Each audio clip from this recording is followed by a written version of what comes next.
堂姐抢了他的福运，占了他的大学名额，还害死了疼爱他的家人，拼死同归于尽后，他重生回到福运被夺钱。柳弯弯，你给我吃头孢！是呀，都说头孢就酒，说走就走，没想到是真的。曼宁，恭喜你啊，你很快就能跟家人团聚了。我爸妈不止你爸妈，还有你3个哥哥，你嫂子，你侄子，你女儿。是你？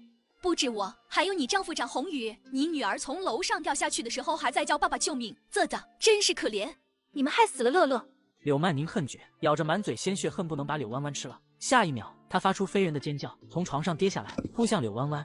我杀了你，杀了你！杀我可是天选之女，死的该是你。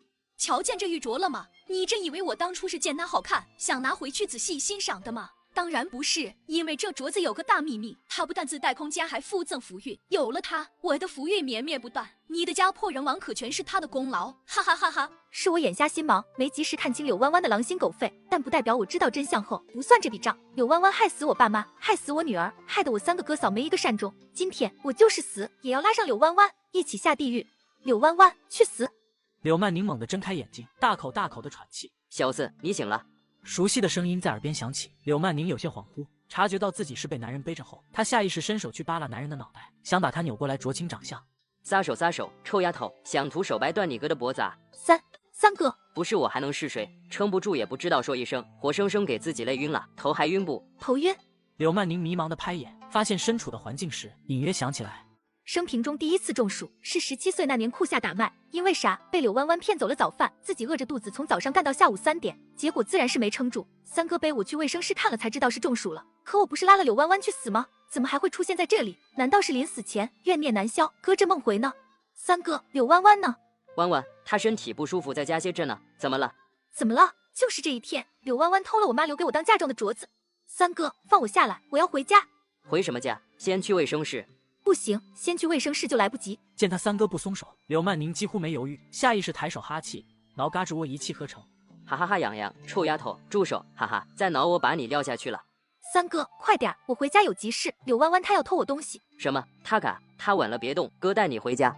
父母过世后，他已经很久没回来了。这回看到，难免有些恍惚，却也只恍惚了一瞬，目光就锁定自己那间房，从三哥背上跳下来，踉跄着跑过去。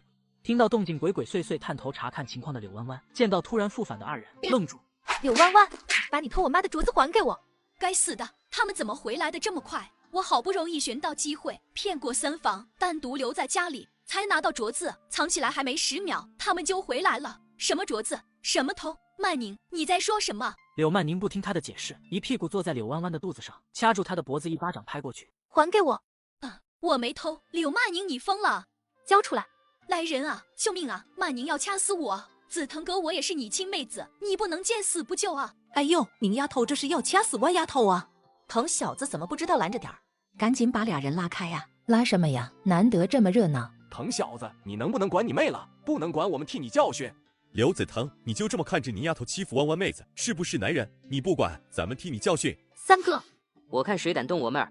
几个小年轻瞅着被提溜到半空脚不沾地的同伴，呲了鼻牙，都觉得牙疼，纷纷往后柳三哥哼了声，把两人耸到地上，扭头看柳弯弯，赶紧的，把你偷的镯子交出来。紫藤哥，我没偷，我是看曼宁屋里乱，想帮忙收拾，是他疯跑回来，不分青红皂白上来就打我，冤枉我。我相信弯弯妹子，柳藤子，你妹说弯弯偷了镯子，她就偷了吗？我还说你们兄妹2个合伙欺负人，大家伙说是不是？是啊，柳三儿，有一说一，这是你妹儿做的不地道啊。人家帮忙收拾，还收拾出错了，调给弯弯妹子打的。捉贼哪赃，这红口白牙的，冤枉弯弯妹子是不对啊。平时就瞧着柳曼宁爱欺负弯弯妹子，可也不是这么个欺负法吧？过了呀！可不是，都把人摁地上打，心里是一点没把弯弯妹子当她姐。都他娘的给老子闭嘴！我妹儿说她偷了，她就偷了。捉贼拿赃是吧？看好了。曼宁，你脱我衣服干什么？我们是一个爷奶的姐妹，你这样让我以后还怎么在村子里活？他一语双关，一让外人觉得柳曼宁做事不讲究，当众扒拉他衣服；二是想通过最后一句话让柳曼宁顾念姐妹情分，做的不要太绝。却没想到柳曼宁压根不吃他那套，一把扯开他的裤腰带，手探了进去，从柳弯弯的裤衩子口袋里掏出了一个手镯。哎呦喂，弯丫头真偷了宁丫头家的东西。平时看着蛮乖巧的，没想到手那么不干净。他妈就是个爱占便宜的重生虫，还是高中生呢，书都念到狗肚子里去了吧？不是说帮曼宁收拾屋子的吗？把人家东西收拾进他裤衩子里，把偷的东西藏到那里，啧。不是这样的，这镯子是我捡的。你捡的？在我的房间里捡东西，那叫捡吗？那是偷。三哥，报公安！曼宁，我们一家人的事怎么能叫偷？梓潼哥，你劝劝曼宁不要报警。不说实话是吧？柳曼宁抬起手，准备暴力解决。怎么回事？哎呦，村长来了，大队长也来了。有人看到跟在村长和大队长身后的柳家老太太，忙招呼她。你两个孙女打起来了。弯丫头偷了您丫头家的镯子。嘿，刘老太，你说你怎么教的孙女？贼有！您丫头说要报公安嘞，你们家可摊上大事了。您丫头，看看你像什么样子，起来，放开你弯弯姐。我不起。奶救我！曼宁冤枉我，我没偷三婶的镯子，我只是觉得手镯好看，想拿回去仔细欣赏。不问自取就是道。柳弯弯，人证物证俱在，你还有脸狡辩？三哥，去镇上找公安来，就说有人偷窃。早上还好说话的面团子，才半天功夫，怎么就像变了个人？不行，现在情形对我很不利，我不能让众人听柳曼宁的一面之词。真报警招来了不该招来的，我就真的完了。我们是一笔写不出两个柳字的一家人呐，我拿自家的东西看一看，怎么能算偷？赶紧把你妹子拉开！自家是找什么公安，也不嫌丢人。自家人有见过拿东西招呼都不打的自家人吗？不行，必须找公安。柳弯弯猝不及防，好容易压下去的鸡蛋张嘴吐了出去，喷了刘老太一裤管。柳曼宁，你妈平时就这么教你的，对亲堂姐不依不饶，斤斤计较的，怎么非要毁了你弯弯姐你才甘心？见老太太生气，斥责柳曼宁，柳弯弯心中说不出的痛快。她决定乘胜追击，朝自己的好闺蜜使眼色。立刻有人出来煽风点火。偷窃罪可是要坐牢的，刘曼宁，你的心怎么这么狠？就是弯弯都认错了，还非要找公安，这是要逼死弯弯了。东西又没丢，较什么真儿啊？自家人宽容一些不？他竟然重生回到了16岁。上一世堂姐抢了他的福运，害得他家破人亡。重生回来怎么可能让他再陷害自己一次？很好，都是跟我有仇的，不离间一下你们，都对不起我梦这一回。二春姐，你丢的手绢找到了吗？荷叶姐，你对象送你的手表是不是不见了？青梅，你新买的珍珠发夹丢了吧？柳曼宁，你什么意思？什么意思？他偷的。你胡说，我什么时候？你把手表藏在枕头里准备卖掉，珍珠发夹去镇上的时候带了一次，担心被发现，换了5毛钱。对了，那手绢被你做成了鞋垫，这会儿正垫着。说着，柳曼宁开始脱柳弯弯的鞋子。曼宁，你冤枉我，我没有偷。没偷你心虚什么？二春姐，真是你的手绢。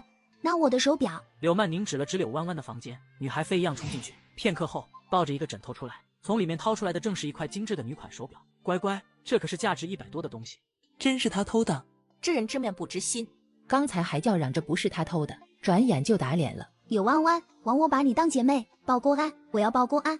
爸，报公安，把他抓起来！大队长脸色阴沉，因为手表丢的事儿，未来亲家母没少给他们2口子脸色瞧。他冷冷看了眼柳弯弯，看向村长柳白山。白山叔，这事不能纵容，报公安吧。不能报，报上去咱们村今年的先进就丢了，不但会被邻村人骂，该分配给咱们村的拖拉机肯定会被别村抢走。他这话一喊出来，大队长的脸色更难看了，正指着他鼻子说难听话的村民也都停下。你看我，我看你，大家伙判了2年，今年再拿1年先进，村子里就能分到1辆拖拉机，一村的人都指望着拖拉机分下来，谁坏是谁就是一村人的公敌。一时间，大家看柳曼宁的眼神又变了。哎呀，那是不能报，东西既然找回来了，宁丫头就别报公安了。多大点事，怎么就非要找公安？拖拉机没了你负责吗？咱们等了好几年了，可不能让隔壁村把拖拉机抢了。宁丫头，让你弯弯姐给你认个错，这事就算了。对对，你们都是亲姐妹，可不能太自私，一点姐妹情分都不讲。柳弯弯，你知错了吗？以后还犯错吗？我知道错了，以后再不犯错了。曼宁丫头，你都听到了，你弯弯姐知错了，你的镯子也拿回来了，这件事到这儿为止。以后她要是再犯错，我一定亲手送她去镇上报公安。柳曼宁看了眼村长，视线落到眸底带着挑衅的柳弯弯身上。他以前真是小看了柳弯弯，这哪是温婉可人疼的小白花，分明是诡计多端、能屈能伸的蛇蝎美女蟒。他不发一语，弯腰掐住柳弯弯的脖子，猛地用力。我的梦，还轮不到柳弯弯掌控大局，柳弯弯必须去死！柳曼宁疯了，救命！柳弯弯尖叫一声，双手奋力拍打柳曼宁的手背。柳曼宁吃痛，眉头紧蹙。这梦做得太真实，我居然能感觉到疼，难道这根本不是做梦，而是重生？重生回了16岁。一愣神的功夫，他被人掐着胳膊拽到一旁。王八犊子，放开我们儿，小子，他们抓疼你了。柳曼宁点点头，看着三哥急得想跟人干架的模样，伸手掐了他一把。刘子腾腾的嘶了声。柳曼宁清醒了，做梦不会疼，他是真的重生了。好，我可以不报公安，但这件事不能这么轻易算了，不然以后别人有样学样，咱们村这仙境早晚得被人毁了。那你想怎么解决？第一，柳弯弯要当着全村人的面说出他偷镯子的事实，并向我道歉，以示惩戒。不行，村长爷爷，他不配合，我就只能报公安了。咱们村这仙境，柳弯弯怎么这么不识好歹，非要把咱们村的仙境做没啊？这是宁丫头好不容易松口，她又做什么？这件事我应了，明天大柳树下开村民大会，让柳弯弯当众给你道歉，不道歉就滚出柳家村。第二，还有曼宁丫头，适可而止。村长爷爷，我只是想让柳弯弯把他偷东西的经过写出来，并保证以后不再偷，这不过分吧？这哪是保证书，这分明是认罪书，这是给柳曼宁一个把柄。有这认罪书在，我只要行差踏错一步，就会被柳曼宁抓住做文章。可恶，这死丫头今天到底是怎么了？跟疯狗一样咬住我不放。不行，这保证书不能写。曼宁，我当着全村人的面给你道歉还不够吗？我们是亲姐妹啊，你为什么要对我赶尽杀绝？让你写以后不再偷东西的保证书，是对你赶尽杀绝。村长爷爷，你看柳弯弯他不认错不写保证书，他不想保咱们村的先进，到时候拖拉机肯定会被别的村抢走。拿纸笔，让他现在就写，多写就滚。我写。柳三哥拿了纸笔过来，丢给柳弯弯。柳弯弯趴在院中的石桌上，开始写保证书。柳曼宁在一旁监督，不时点点桌子。这里不对，是你趁我们不在家偷入我房间，不经我允许偷走了我妈送我的陪嫁镯子。别说你是进屋帮我打扫卫生的，这么多年你什么时候帮我扫过？也别说你是拿回去欣赏，不问自取就是偷。你敢写拿回去欣赏，我这就去找公安。等他写完，柳曼宁又拿笔涂到他手指上，让他摁手印。柳弯弯气得直哆嗦。不摁是吧？三哥，去镇上。我摁。曼宁，你以前很善良的，现在怎么变得这么咄咄逼人？我的善良对应善良的人，你配吗？好了，事情解决了，都散了。让你姐成了全村人的笑柄，你满意了？他自己偷东西，凭什么怪我妹儿？来，你再偏心，我这就去叫村长回来，咱们再说道。小四别怕，闹翻就闹翻，三哥帮你，整不死那死丫头。他不会让柳弯弯那么快死，太便宜柳弯弯了，嫌是他所承受的痛苦，他要柳弯弯也受一遍。手背忽然传来一阵尖锐的刺痛，柳曼宁眼前一黑，跌入黑暗。不知过了多久，柳曼宁睁开双眼，看着眼前的景色，震惊的说不出话。一眼渴望到头的空间内，有一座破旧的小木屋，一块不足3分的黑土地，一口鼓鼓冒着氤氲之气的泉眼。这就是柳弯弯说的空间。走进小木屋，小木屋内摆设简单，只有一张单人床和靠窗的一张书桌，书桌上还放着一本说明书。柳曼宁好奇的拿起来，才发现是空间升级手册。他现在所处的空间是最低等的，想要升级就要不断做任务。1级空间升2级空间需要10个积分，积分通过种植植物、养育动物获得。柳曼宁眨眨眼，看了眼外头的3分地，再看眼手册。手册上并没有说种什么植物，应该种什么都可以吧？小麦刚下来，要不种几颗玉米试试？也不知道1分地能得几个积分。阿宁怎么样了？柳曼宁放下手册，从小木屋出来，急切的想见柳母，可他怎么出去？他刚这么一想，眼前豁然一亮。小四醒了。柳曼宁从床上爬起来，看到年轻了10几岁的柳母，眼泪夺目而出。怎么了？是不是头还疼？柳曼宁摆头扑到柳母怀里，想到柳母为救他惨死，心口一阵锐疼。好了，没事了。小四怎么委屈成这样？老三，怎么回事？还不是柳弯弯闹的。谁让你烂好心去他屋里扫地的？你说你是不是犯贱？还真是癞蛤蟆亲青蛙，长得不花完的花。柳弯弯深夜跟柳曼宁对象钻小树林，被柳曼宁带着村里长舌妇抓了个现行。你个不省心的玩意，不知道他的东西金贵吗？你还手贱拿他东西看，他不念你们一个爷奶的情分，把你当贼抓起来也是你活该。小四，你别听大伯娘胡咧咧，你今天没做错，柳弯弯偷你的东西，他就是个贼。他偷了小四什么东西？镯子，咱妈留给小四陪嫁的。平日你总觉得他千好万好，这回倒是迷瞪过来了。对不起，二哥。傻丫头，哭什么？以前哥哥看你的面子给他几分好，闹翻正好就账新账一块算。对，跟他算总账。柳母迟疑了片刻，看着女儿略显苍白的脸色，抿了抿唇，没出声。柳曼宁想从柳母怀里起身，被柳母轻轻揽住。二哥，小四肯定被柳弯弯欺负狠了，咱们不能轻饶了他。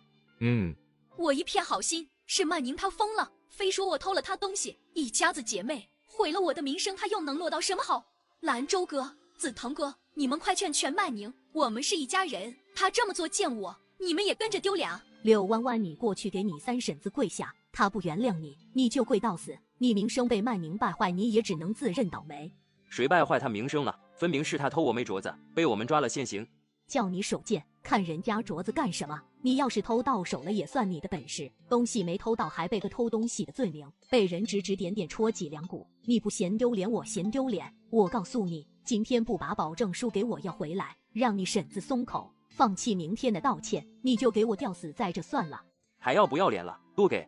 我妹的东西就是金贵，刘弯弯手贱偷东西被抓，丢那么大个人，确实活该。大伯娘骂得对，大伯娘想让柳弯弯去死，我们不拦着，是跪死是吊死都随你心意。不过你们要是拿死要挟我们，老三拿着保证书立刻去镇上找公安，让他们来给大伯娘讲法。好嘞，不可以，不能让公安来。你们就不怕坏了村子的先进吗？是我们坏的吗？明明是大伯娘以死相逼。柳二哥双手环胸，一副无赖的无奈样。柳三哥险些笑出声，被兄弟俩掐住了7寸，母女俩对视一眼，愤愤鸣金收兵。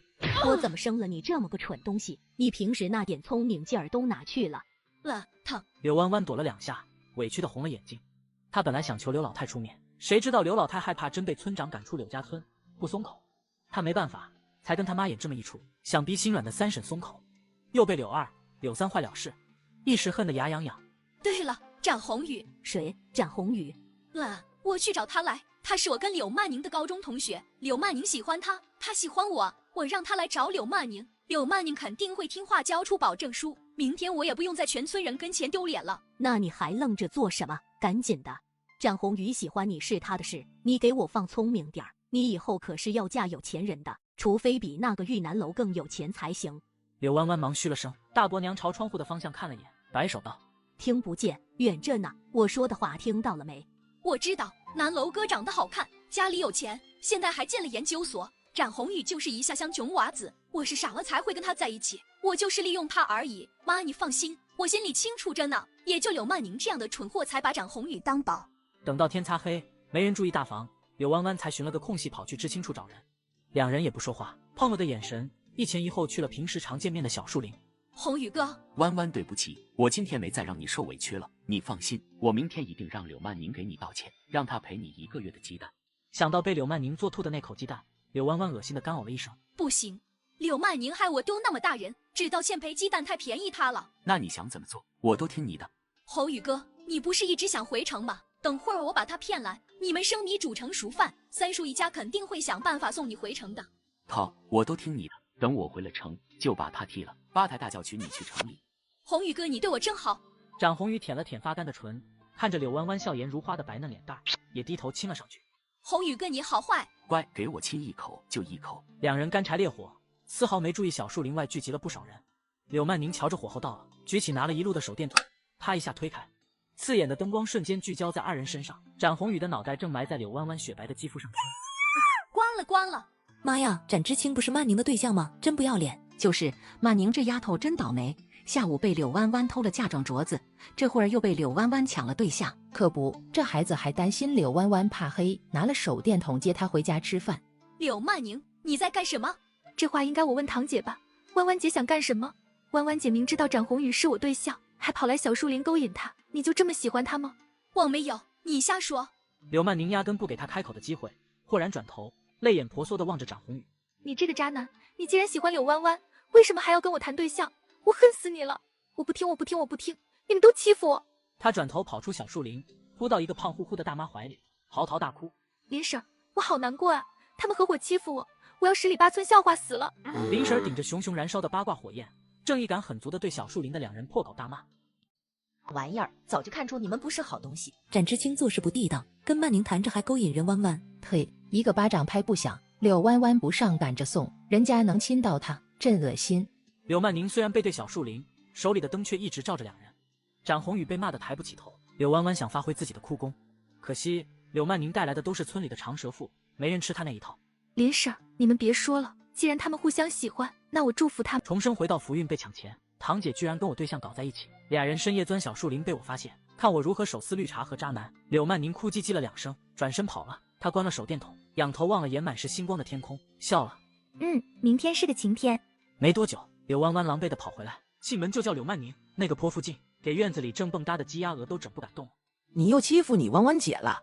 乃不先问问柳弯弯做了什么？小四，柳弯弯又欺负你了？他想把我骗到小树林，让展宏宇给我生米煮成熟饭，结果他们2人搞在一起，被我和林婶他们抓了个现行。什么？你胡说，我没有。是你害我的，你怎么不说？我说什么？说展宏宇把你胸脯亲得吧唧吧唧响，说你俩衣服都脱了，不是我拦着，你们都想现场造小孩了。伤风败俗，丢人现眼。弯弯，到底怎么回事？奶奶，柳曼宁她害我只是找宏宇哥帮忙要保证书，我没有。刚才曼宁说的是不是真的？柳弯弯想否认，可林婶那些人肯定一晚上都宣扬的满村人都知道，他想瞒都瞒不住。看他的样子，刘老太已经猜出9分，气得不行。你真是疯了！眼皮子浅的东西，我跟你怎么说的？你个不要脸的，展宏宇那个穷鬼，你居然跟他！妈，我也不想的，他非要亲，我只是想给展宏宇一点甜头，让他死心塌地给我卖命。等收拾了柳曼宁，拿到手镯，再随便找个理由耍了他。我计划的好好的，都怪柳曼宁。柳弯弯脑子转得极快，随即眼睛一亮，偷偷掐了自己一把，哭了起来。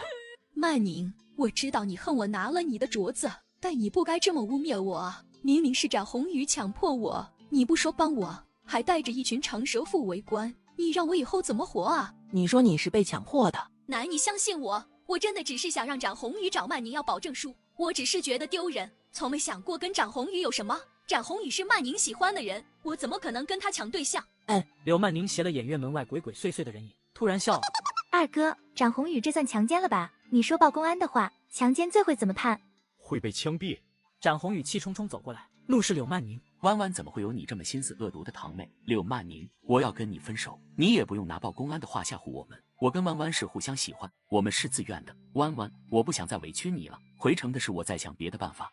宏宇哥，你别胡说，曼宁吓你的，你是他对象，他怎么会去报公安？他亲你胸脯的时候就不是了。展宏宇口声声说喜欢的人可是堂姐你，堂姐一直把他往外推，难道你不喜欢他？他是一厢情愿。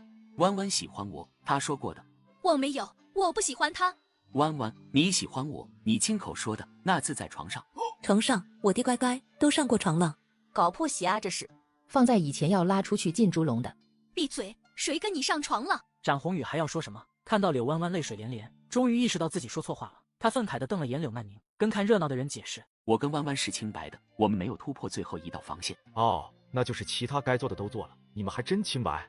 展宏宇脸色青白交错，气得直叫柳曼宁，被柳三哥一脚踹到了地上。我妹儿的名字也是你叫的，王二东西人饭不吃偏去吃屎，快滚！小四别难受，回头二哥让你二嫂给你张罗镇上的好小伙，保证比这展宏宇好上千百倍。好。柳二哥盯着他看了好一会儿，确定他是真的放下了，也跟着露出一抹宽慰的笑，抬手揉了揉妹妹的头发，像小时候哄她那样。小四乖。这话像一个开关键，让柳曼宁瞬间想起二哥瘦成一把骨头，躺在病床上还在担心他，临死摸着他的头哄他。他这么好的家人都被柳弯弯害死了，他怎能不恨？柳曼宁咬着唇，泪意涌动，他目光掠过哭得楚楚可怜的柳弯弯，只一瞬便收起眼泪，眸底一片冰凉。柳二哥心思细腻，自然没错过他的小动作，看到妹妹眼中含泪又硬生生忍下，不知道受了多大委屈的模样，心疼的不得了。再看柳弯弯哪都厌烦。奶奶，大伯娘，你们可得抓紧点儿，这亲事再不办，保不准两人把持不住，年底就给你们添个外孙、曾外孙。林婶儿，您说是不？可不是，这小年轻干柴烈火的，就差最后一步了，那说不好就……展宏宇、柳弯弯都被你摸干净了，你不娶她可就只能去死了。我娶，我一定娶，看你怎么管的家。到时候喝喜酒要来啊？一定来，哈哈，恭喜恭喜！刘老太冷着脸推了柳弯弯一把，柳弯弯捂着脸哭啼啼跑回了屋。大伯娘气哼哼的撵走了林婶等人，对展宏宇更是拳打脚踢。野犊子玩意儿，你算个什么东西？你是镇上有工作有房子，还是家里亲戚有权有钱有势？你自己就是一滩烂泥，还想娶我家弯弯？你少给我做梦，滚！方婶，我是真爱我。奥你麻痹啊！你走不走？不走我打死你！展宏宇哧溜一下从地上爬起来，一边往外跑一边叫：我一定会想办法娶弯弯的。再让我看见你，我打死你！柳家成了全村人的笑话，你满意了？柳曼宁好笑想反对，被柳母拦住。妈，让柳家丢人的不是曼宁，不是他会闹出这么多事，都是一些鸡毛蒜皮的小事，他非要闹得沸沸扬扬，让全村人指着爹娘的脊梁骂他。三婶，你可真教养出了一个好闺女。我确实教不出一个偷堂妹陪嫁的闺女，也教不出一个抢堂妹对象的闺女。他大伯娘你是怎么教养的？阿宁不怕，这2件事你都没做错，是吧？他爸。我们阿宁没错。柳二哥与柳三哥一左一右站在父母身后，4个人护着坐在中间的柳曼宁。院子里安静的只有动物的叫声。柳老太看了眼3儿子，视线扫过护犊子的一家人，脸色很不好看。没再多说什么。吃饭。重生回到16岁，堂姐偷我镯子被我发现，还深夜和我对象钻小树林，结果被我和村里长舌妇抓个现行。重生回来，我怎么可能轻易放过她？耶，我可怎么办啊？我一辈子都被曼宁给毁了，我不想嫁给展宏宇。别怕，你不想嫁给展宏宇，那咱就不嫁，这点奶还是能帮你的。耶，你对我真好。奶这条命是你帮着捡回来的，奶活着还能帮衬你，等奶走了，你可怎么办？都那么久的事了，奶怎么还记着？没你哭那2嗓子，奶坟头上的草这会儿怕都搁时茶了，怎么会忘？柳弯弯机灵的打了个冷战。怎么了？他压下心底的惊颤，扯出一抹笑。没事，刚有风吹到胳膊了。刘老太也没多想，叮嘱他赶紧吃饭就走了。他前脚走，大伯娘后脚就进来了。咋样？你奶怎么说？奶答应帮我，我不用嫁给展宏宇。我找展宏宇是想解决保证书的事，结果想解决的问题没解决，还差点把自己搭进去。而且我下午刚偷了手镯，柳曼宁怎么会那么好心拿着手电筒去接我吃饭？他八成是看到我出门，偷摸跟过去的。哇，你知道柳曼宁拿手电筒去接我吗？你奶喊摆饭的时候，他就不在，没听说。难道他是故意的？他肯定算准了我会去找展宏宇帮忙，可我跟展宏宇的事你都不知道，他怎么知道的？你还有脸说？你怎么跟我说的？找对象也要找玉南楼，展宏宇那一滩烂泥，你居然让他占你便宜？南楼哥在京城，不会知道这里发生的事。对，他不能知道的，这夜长梦多的，我真怕三房那边知道。弯弯，你找个机会去京城，先把他拿下来，等他跟你结了婚，咱们就什么都不怕了。柳曼宁那个镯子，我一定要拿到手。你还怎么拿？那么好的机会你都没抓住，三房有了防备，还能轻易让你再得手？没有镯子，南楼哥不会娶我的。那我把你大哥找回来，咱们一起琢磨琢磨。那你明天这当着全村人面念保证书的事怎么办？我有办法。柳曼宁一家人回到房间。二哥，明天我想去一趟镇上买点东西，二嫂的自行车能借我骑一下吗？我带你去，几天没回家了，顺路看看你二嫂。刘母一脸柔和，拿针在头发上抿了一下，看丈夫。柳三树立刻起身，从墙角的衣柜里取出一个手帕包，递给妻子。刘母拿了10块钱出来，一张给柳二哥，一张给柳曼宁。妈，我这有钱呢，我给小四买。你有是你的，我们还没到要你帮我们养孩子的份，这钱你拿着，既然回去，就买点好东西，带芳华一起去她娘家看看。还是妈想的周到，谢谢妈。谢谢妈。第二天天不亮，兄妹俩就起了。没多久，大房传来一声夸张的尖叫。哎呦，我的弯弯啊！弯弯怎么了？妈，快送弯弯去医院，弯弯要不行了。耶，我害怕。昨天还好好的，怎么就烧成这样了？还不是给三房逼的，一家子的事，镯子他们也拿回去了，非要弯弯去念什么保证书。要不是为这，弯弯昨晚能去找展宏字吗？能会被展宏宇欺负占便宜吗？这孩子肯定连惊带吓出毛病了。我可怜的弯弯啊，他们这是不给你活路啊，可心疼死妈了。行了，闭嘴！你疼不疼你闺女？你自己心里没点数吗？刘老太没理他，叫自己大儿子大山骑车带你闺女去镇医院。柳大山忙上前背起柳弯弯，在院子里没看到车，扬声叫柳三树：“老三，你家自行车呢？”妈，家里那自行车是三房的，他们不让用咋办？方爱玉，再让我听到你挑拨他们兄弟感情，你就给我滚回你娘家去！老东西。大伯，车没在家，二哥天不亮就带着小四去镇上了。你们要用车啊？可以找大队长借。看我，柳弯弯偷了荷叶姐的手表，大队长指定不会借给你们自行车的。村里可就这么2辆自行车，那咋个办？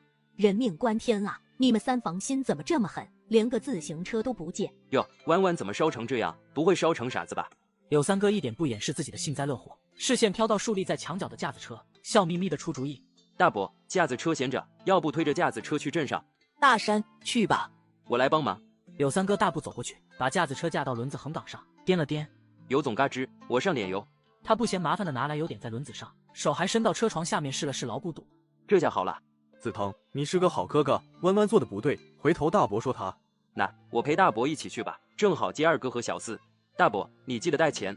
柳大山憨憨的叫刘老太，刘老太皱着眉掏了5块钱给柳大山。钱要是不够用，你让子腾回来拿。路上不时拨一下柳弯弯的脑袋，把他的嘴朝向一个固定的位置。柳弯弯虽然烧得厉害，但还没傻。车上一股子屎臭的味道，他强撑着睁开眼，强烈拒绝。子腾哥，臭啊！柳弯弯，屎好吃吗？肯定好吃，不然展宏宇怎么非要吃你这坨屎？说完，按住柳弯弯的头，凑近车缝隙内他呼的那坨屎上。咋吐了？柳三哥看了眼柳弯弯沾着的黄色物体，大伯，弯弯这是怀崽了吧？我没有。弯弯，你怎么这么不检点？柳大山痛心疾首，闷头吭哧吭哧往前走。回头爸活出脸去问问展宏宇，看他还愿意娶你不？他要是愿意，你就嫁给他。懒，我不要嫁他。你都跟他有了孩子，他不嫌弃你，你还挑什么？真是光屁股拉磨，转着圈丢人了。柳弯弯为了不念保证书，想尽办法生病去医院，以为能躲开，结果路上被刘子腾按着吃架子车上的屎，被亲爸冤枉怀孕，被医生护士冷嘲热讽，回来还是没躲开。女孩子家家的，总要嫁人的。你既然怀了他的孩子，爸怎么都会想办法让他娶你的。大伯说的对，是男人他就该负责任，他要是敢不娶，看我不打断他狗腿。刘子腾，柳弯弯烧得头晕目眩，气得眼睛都要瞪出眶了。偏他亲爸柳大山对着败坏他名声的柳三哥还一脸感激。好孩子，弯弯做了对不起你们的事，你还帮着他啊！我没有怀孕，我也不要嫁给展宏宇。他终于把这句话说完整了，可唇边黏腻的感觉让他难受。柳弯弯下意识舔了舔，下一秒，怎么吐这么厉害？他妈怀他的时候也没这么大反应啊！大伯娘整天下地干活，身体结实，弯弯被奶娇养着，太弱，以后生孩子可是要吃大亏了。对，你奶就是太宠他了，什么活都不干。不行，回头我得去跟你奶说说，得让弯弯下地干活。大伯对弯弯真好。柳三哥笑眯眯的瞥了眼柳弯弯，一脸你开不开心？我反正挺开心的表情。刘子腾，这孩子怎么跟你子腾哥说话呢？柳三哥给了柳弯弯一个笑脸，手摁着他的头又凑近了那抹黄色物体上。兄妹俩到镇上时，天色已经大亮。二哥，我记得二嫂喜欢吃前面那家油条跟豆腐脑，你带一些回去吧。柳二哥应了声，在摊子前停车，买好东西。兄妹俩约好碰头的时间，兵分两路。柳二哥骑车回家，柳曼宁捏着油条，一边吃一边顺着大街往供销社的方向逛。空间里的土地只有3分，多尝试几个品种，看看空间更适合什么。走了一路，也没有发现需要的。就在他放弃，准备去供销社碰碰运气时，一阵吵嚷的内容吸引了他。宋老拐，你是腿折了，脑子也折了，还人参苗？你怎么不说这是蟠桃树的苗？哈哈哈，他还说这些都是药材苗。什么年代了，还有人卖药材苗？你敢卖？你看看有人买吗？宋老头，可别折腾了，谁会有你们宋家的手艺，养不活的。人参苗，柳曼宁心动了，心动不如行动。柳曼宁拐了道，站到了他们面前。老伯，这人参苗怎么卖？1块1颗。你怎么不去抢？柳曼宁犹豫了一会，掏出1块钱买了1颗。宋老拐见他真的要买，才抬头着他，见是个不大的小姑娘，眉头一皱，不卖。为什么？他想找会种的人买，不懂行他不卖。咱们这哪听说过会种这玩意的？可不是，这苗都年满了，也不知道他教的什么针，真是脑壳有帮。宋老拐不动如山，柳曼宁想了想，蹲下身，拿出1块钱递过去。老伯，人参苗难得，死了未免可惜，要不我先种颗试试？种不活不退钱。银货两讫，这道理我懂。宋老拐这才慢吞吞的嗯了声，伸手接了钱。柳曼宁一喜，忙去拿那颗蔫了吧唧的人参苗，谁知手还没碰到，被人打了1巴掌。那颗不是，这颗。这已经死了吧？宋老拐没看他，塑料布一卷，夹着没卖出去的药材苗，一瘸一拐的走了。围着他的人一窝蜂全散了。我是被骗了吗？是吧？不远处，坐在小轿车内看着一切发生的男人摆头失笑。他打开车门正要下车，另一边的车门忽然打开。南楼，老师的电报，让我们即刻回京。男人接过，看了眼电报，又抬头看了眼近在咫尺的女孩，轻叹一声：走吧。要不你先去跟他打个招呼，咱们也不差这点时间。忙完这段，我会休个长假。那也好。听到轿车发动离去，柳曼宁转身去看，隐约与车内一道视线碰在一起。他没看清车内的男人，车内的男人却将他看得清清楚楚。他的小姑娘终于长大了。柳弯弯到镇上时，胆汁都吐出来了。他以为到医院就好了，谁知在镇医院只有半天，全医院的人都知道了他不知检点，抢了堂妹的对象，还跟人在小树林玩造人游戏的事。他争辩无能，愤而去做产检。好不容易等结果出来，他拿着没怀孕的单子想证明自己的清白，谁知护士压根不买账，私底下跟同事八卦，生怕别人不知道他抢了别人对象，还做产检。谁家黄花大闺女去做这个？可不是，也不嫌丢人。他在镇医院硬熬了一天，以为躲过了当全村人念保证书的事，万万没想到，第二天柳大山接他回去的时候，直接把架子车拉到了村东头那2棵大柳树下。他把手里拿着熟悉的保证书，憨憨的笑着递给他。弯弯，昨天你生病耽误了，你子腾哥特意跟村长和大队长求情，给你改到了今天，赶紧上去念了，别耽误乡亲们上工。我要是不念呢？我忍着冷，在冷水里被冷风吹了大半夜，把自己弄发烧，忍着恶心，被刘子堂按着吃架子车上的屎，甚至被亲爸冤枉，被医生护士冷嘲热讽。为了躲开念这个鬼保证书，我都咬牙忍了。现在告诉我还要念，那我遭受的那些折磨与羞辱怎么算？我不念，死都不会念的。大伯，你看我说的没错吧？弯弯被奶宠的，压根认识不到自己的错误。你这孩子怎么那么不知好歹？快跟你三哥认个错，上去把保证书念了，一村子的人都等着你呢。爸，我才是你闺女。爸都是为了你好，听爸的，爸不会害你的。我不要。哎，大伯，弯弯被奶宠坏了，不会听你的话的。弯弯，你真的不听爸的话？磨叽啥呢？还念不念了？赶紧念啊，咱们还等着上工呢。底下有人出声叫嚷：大伯，我来劝劝弯弯妹妹。刘子腾，你敢让我念，我就把你在架子车上对我做的事告诉奶，把你污蔑我怀孕的事也告诉奶，你们一家都别想有好日子过。刘子腾，你敢让我念，我就把你在架子车上对我做的事告诉奶，把你污蔑我怀孕的事也告诉奶，你们一家都别想有好日子过。你去说，看我带不带怕的。柳三哥按住柳弯弯的头，示意他看某个方向。看到了吗？我二哥身边跟着的人，是我二嫂知道有人欺负他小姑子，刻意托他叔找的熟人。柳弯弯目光落在柳二哥手中把玩着的手铐上。知道我二嫂他叔是谁吧？你今天念了保证书，他就是来做客的客人，你不念，他就是抓小偷的公安。子腾哥，我也是你妹妹，你非要把我毁了吗？妹妹，小四把你当姐姐，你与展宏宇商量要毁他清白的时候，想过她也是你妹妹了吗？怎么还有脸说出这样的话？柳弯弯说不出反驳的话，总感觉从他偷手镯开始，事情的发展就不受他的掌控了。怎么办？真的要念吗？不念他脸上还有张遮羞纸，念了他身上可就要被烙上小偷印记了。他咬牙强撑，两兄弟却不愿意继续跟他耗下去。柳二哥朝柳三哥使了个眼色，柳三哥施然开了口：给你10个数，不上去我们就抓人了，到时候再加上一个与展宏宇合谋设计害人的罪，你说会判多少年？说完，不给他再说话的机会，数道：10、9、8、3、2。柳弯弯豁然抬头，一口气险些没上来。他怎么也没想到刘子腾这么阴险，10个数还这么偷工减料，这是多想毁了他。我念，我还挺想去探监的。柳弯弯咬了咬牙，压住心底的颤动，自己给自己打气。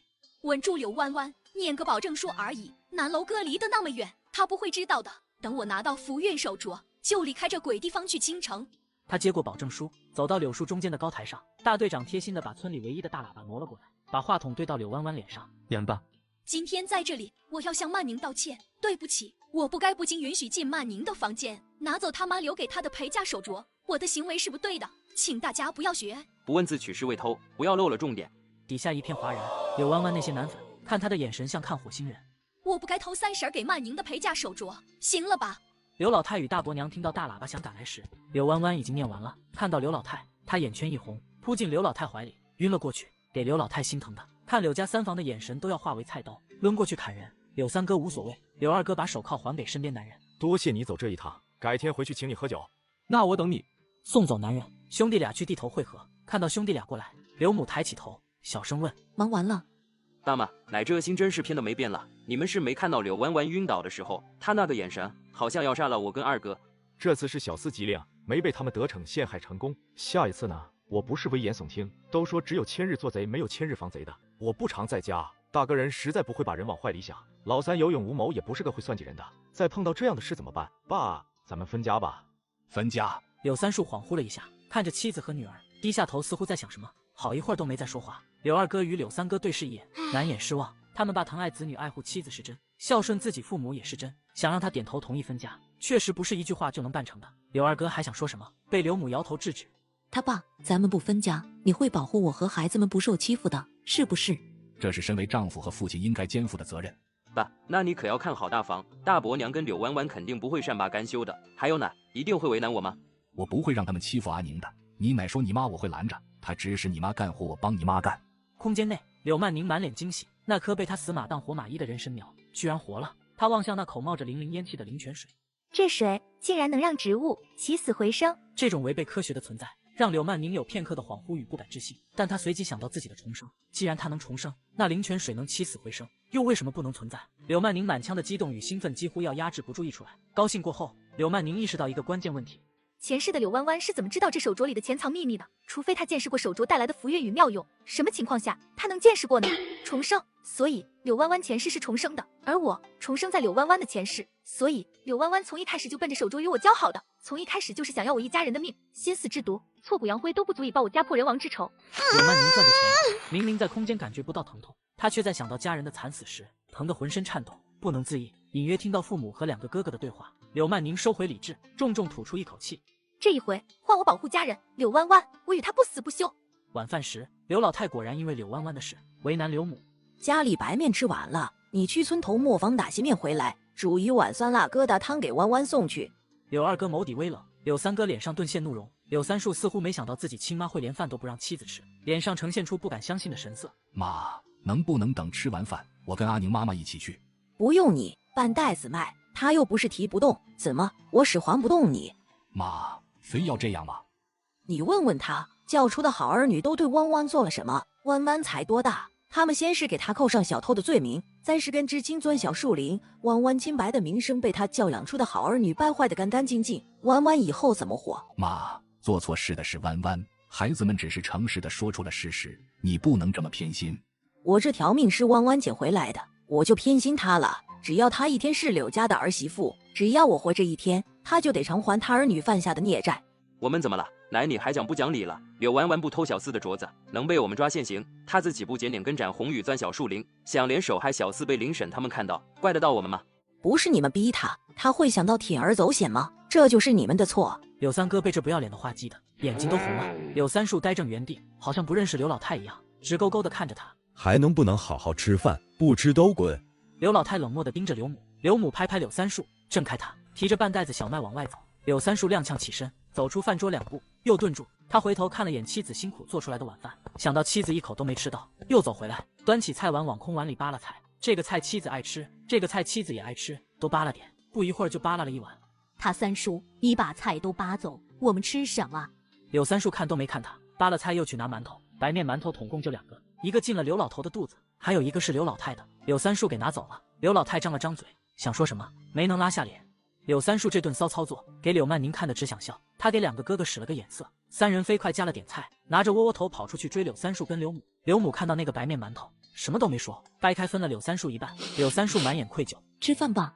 谁都没提刚才发生的事，但柳三树显然有了心事。第2天天蒙蒙亮时，村里的大喇叭响了，看看，村民们注意了，村民们注意了，街道上面通知，街道上面通知，半个月后会有雷雨暴雨天气，半个月后会有雷雨暴雨天气。从今天起，全员进入小麦抢收阶段，全员进入小麦抢收阶段，请村民们听到铃声尽快下地抢收，时间不等人，时间不等人。现在公布抢收时间安排。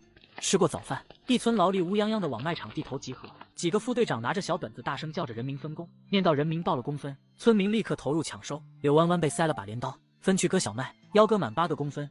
怎么这次要下地割麦？这我就不清楚了，你的分工是大队长特意点名的。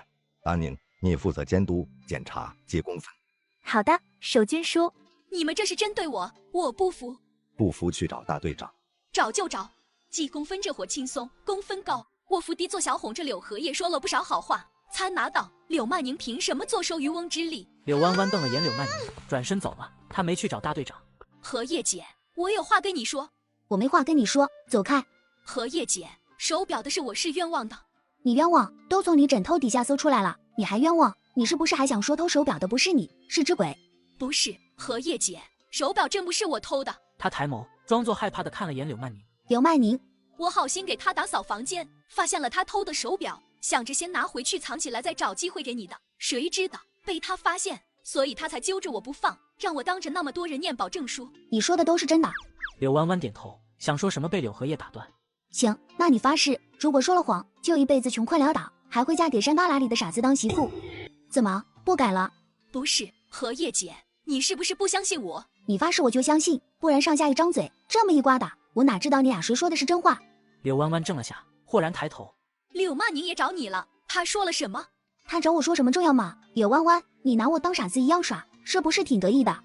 我没有，荷叶姐，柳曼宁他从小就不喜欢我，他说的话你不能当真。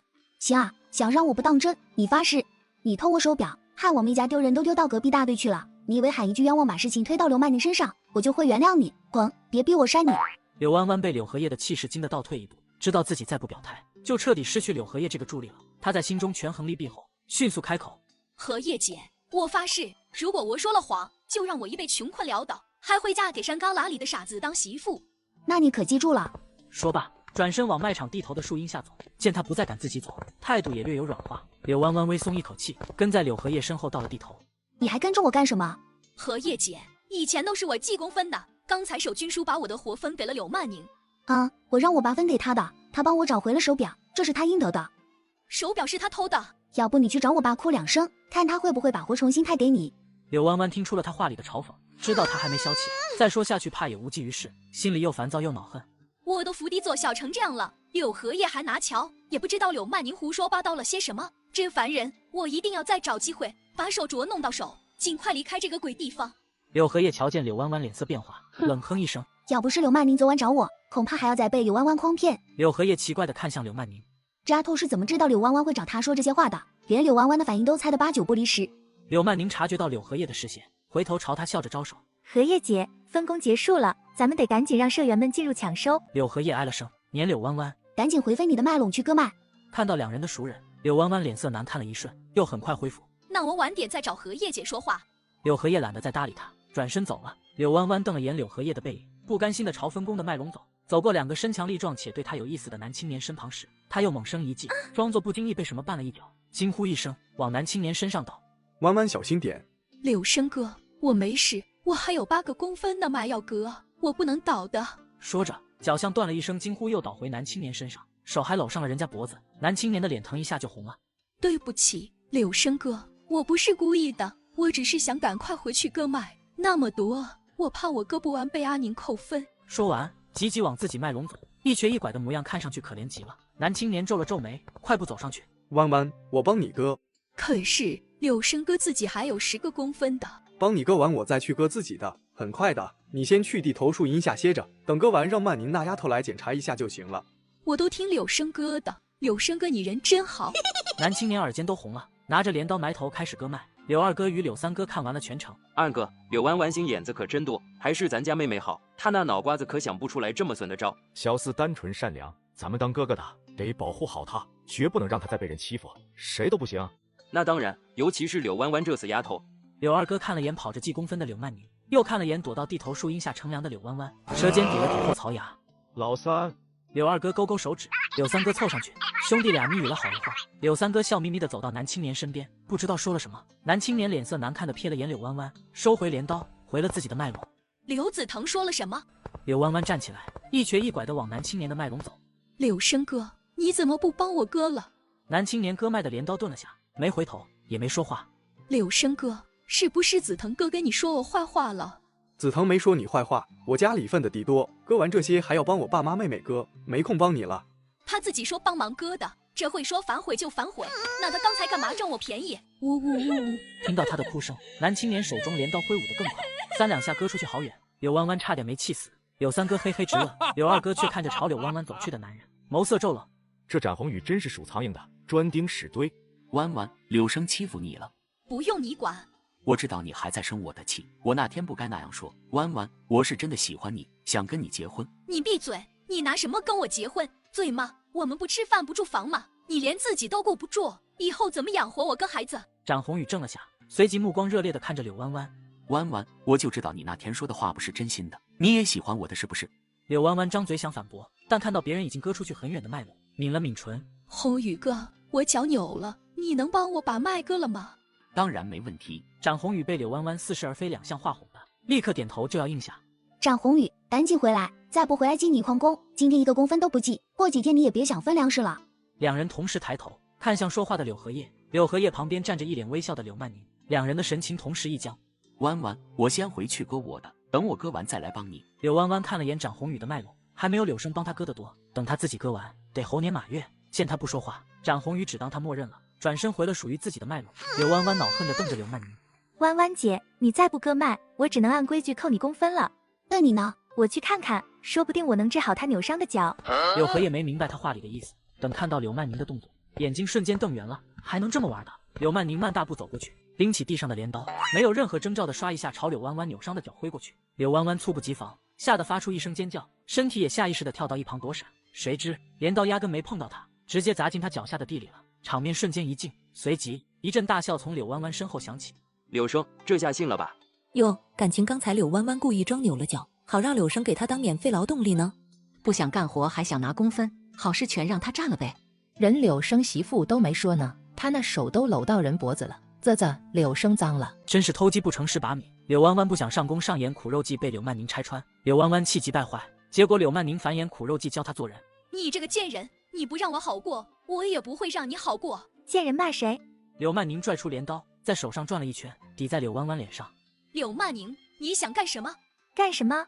弯弯姐不是喜欢用苦肉计吗？我也试试。柳弯弯心底陡然生出一股很不好的预感，还没等她消化柳曼宁的话，镰刀就到了她手中，而她的手正被柳曼宁握着，朝柳曼宁脸上划去。小四，柳弯弯你大爷！柳二哥与柳三哥脸色惊变，扔了镰刀冲上去救人。不远处看热闹的村民们也都吓到了，纷纷叫喊：柳弯弯，快住手！疯了吧他！我的天爷，这死丫头心怎么这么狠？那可是她亲堂妹，自己不干活还不让人计分圆说。柳二哥与柳三哥来晚了，柳生快他们一步，把镰刀从柳弯弯手中夺下来了。柳曼宁似乎吓坏了，要哭不哭的叫着：柳生哥、二哥、三哥。柳弯弯，你想死？我们三房记下了。我没有，不是我，是他自己。柳弯弯，够了！难不成曼宁还会为了嫁祸你，抓着你的手毁自己的脸？真的是他自己。曼宁不是你。柳弯弯，你真不要脸！平时小打小闹也就算了，你居然想划破曼宁的脸，你的心可真毒！我真的没有，柳曼宁，你害我！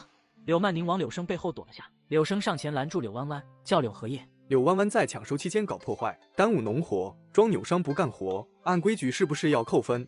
对，扣分。要不还是算了吧，万一弯弯姐只是跟我开玩笑呢？你有没有脑子的？他拿镰刀都要割你脸了，你还替他求情？本子拿来，我写。他心底莫名涌上一股子保护欲，像小时候玩老鹰捉小鸡的游戏，扑棱着胳膊就想把没心眼的柳曼宁护在身后，刷刷儿笔记下柳弯弯的恶行。赶紧干活，割不完不许下工。柳弯弯气得白眼一翻要晕过去，柳荷叶举着镰刀像个恶霸。你敢晕，我就划花你的脸，还不割吗？担心自己不在，柳曼宁偷偷给柳弯弯放水，柳荷叶决定亲自盯。柳曼宁微笑着给了柳弯弯一个我赢了的唇语模式。你们都欺负我，看自己净耍萌蛾子，还有脸说别人欺负你，你脸可真大！赶紧干活，再不干活信不信到时候开学你连老师都当不了。荷叶姐，你不能，你试试我能不能？计分员的活只有这几天，忙过去就算了，老师的工作绝对不能丢。我才不要像村里那些妇女，为几个工分像条狗一样累死累活的从早忙到晚。我干！柳弯弯咬咬牙，拿过镰刀开始割麦。柳荷叶得意的哼了声，朝柳曼宁摆手。柳弯弯话到我名下，你不用管了。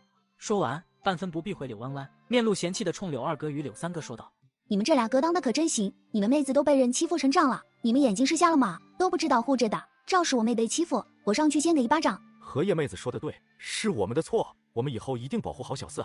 柳荷叶什么时候跟我们家小四关系这么好了？谢谢荷叶姐，荷叶姐你人真好。错，该干嘛干嘛去。到了晚上，刘老太见柳弯弯一直不回家，赶到地里帮着把剩下的割完，才把人救出来。到家后，柳弯弯给刘老太看自己掌心的水泡，刘老太心疼的拿针给她挑水泡，柳弯弯哭着喊疼，疼也得忍着，不挑破明天你这手就废了。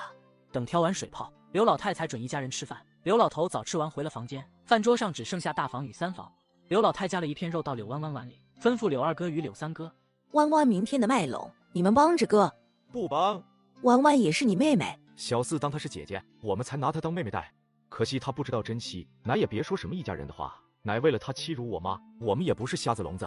你就是这么教孩子的，让他们因为你兄妹不和。妈，你就护着他吧，你看看因为他家里乱成什么样了。妈，家里乱成这样不是阿宁妈妈的错，您揣着明白装糊涂。你知不知道村里人现在怎么说弯弯的？要不是他们揪着不放，弯弯怎么会？柳三叔直直看着刘老太，刘老太被他看得又气又心慌，最后败下阵来。算了，弯弯也不是没自己的亲哥哥。妈，我家老大、老二忙着挣钱呢，哪有功夫割那2垄麦？那你替弯弯割，我自己还有几垄，还得回来做饭，哪还有力气替他割？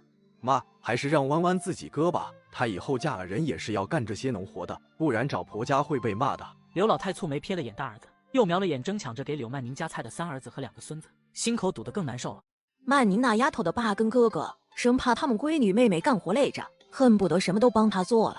怎么到大儿子这，弯弯就得下地干那些苦活累活？弯弯也是有爸跟哥哥的，真是人比人，得气死！把玉堂跟玉清叫回来，明天替弯弯上工。大伯娘张嘴想说什么，刘老太瞪着他，要么你去，要么让他俩再别回家。回，明儿个我就让他们回来。真是小刀拉屁股开了眼了。柳弯弯为了拿到柳曼宁的陪嫁手镯，竟然花钱让自己大哥去偷。第二天吃中午饭，大房2兄弟才赶回来，听到要他们替柳弯弯割麦，大哥柳玉堂翻了个白眼，他有手有脚的，替什么替？没空。大伯娘知道指望不上大儿子，看二儿子柳玉清，柳玉清看大哥，妈，你确定要老二留下来？他现在可是熟手，下井一趟少说能挣2块钱，要不奶把这钱出了。我让老二留下来替你宝贝孙女。婉婉是你们亲妹妹，我们还是他亲哥哥呢。我们该娶媳妇了，得赶紧挣钱存钱讨婆娘。刘老太气得不知道说什么，叫带伯娘，让他们下午准时上工。妈，伯奶这是想干啥？一个丫头片子又不能传宗接代，也不知道她疼个什么劲儿。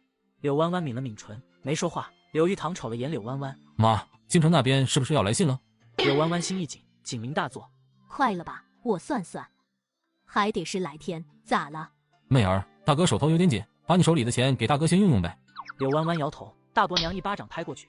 你手里捏那么多钱想干啥？你以后嫁了人，可还要你大哥他们帮衬的，赶紧把钱拿出来。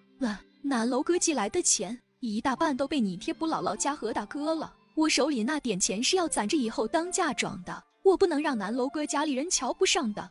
你小时候你老少抱你了吗？你个没良心的，给你老几块钱也斤斤计较。再说你以后嫁过去还不是要什么有什么，给你哥哥点钱怎么了？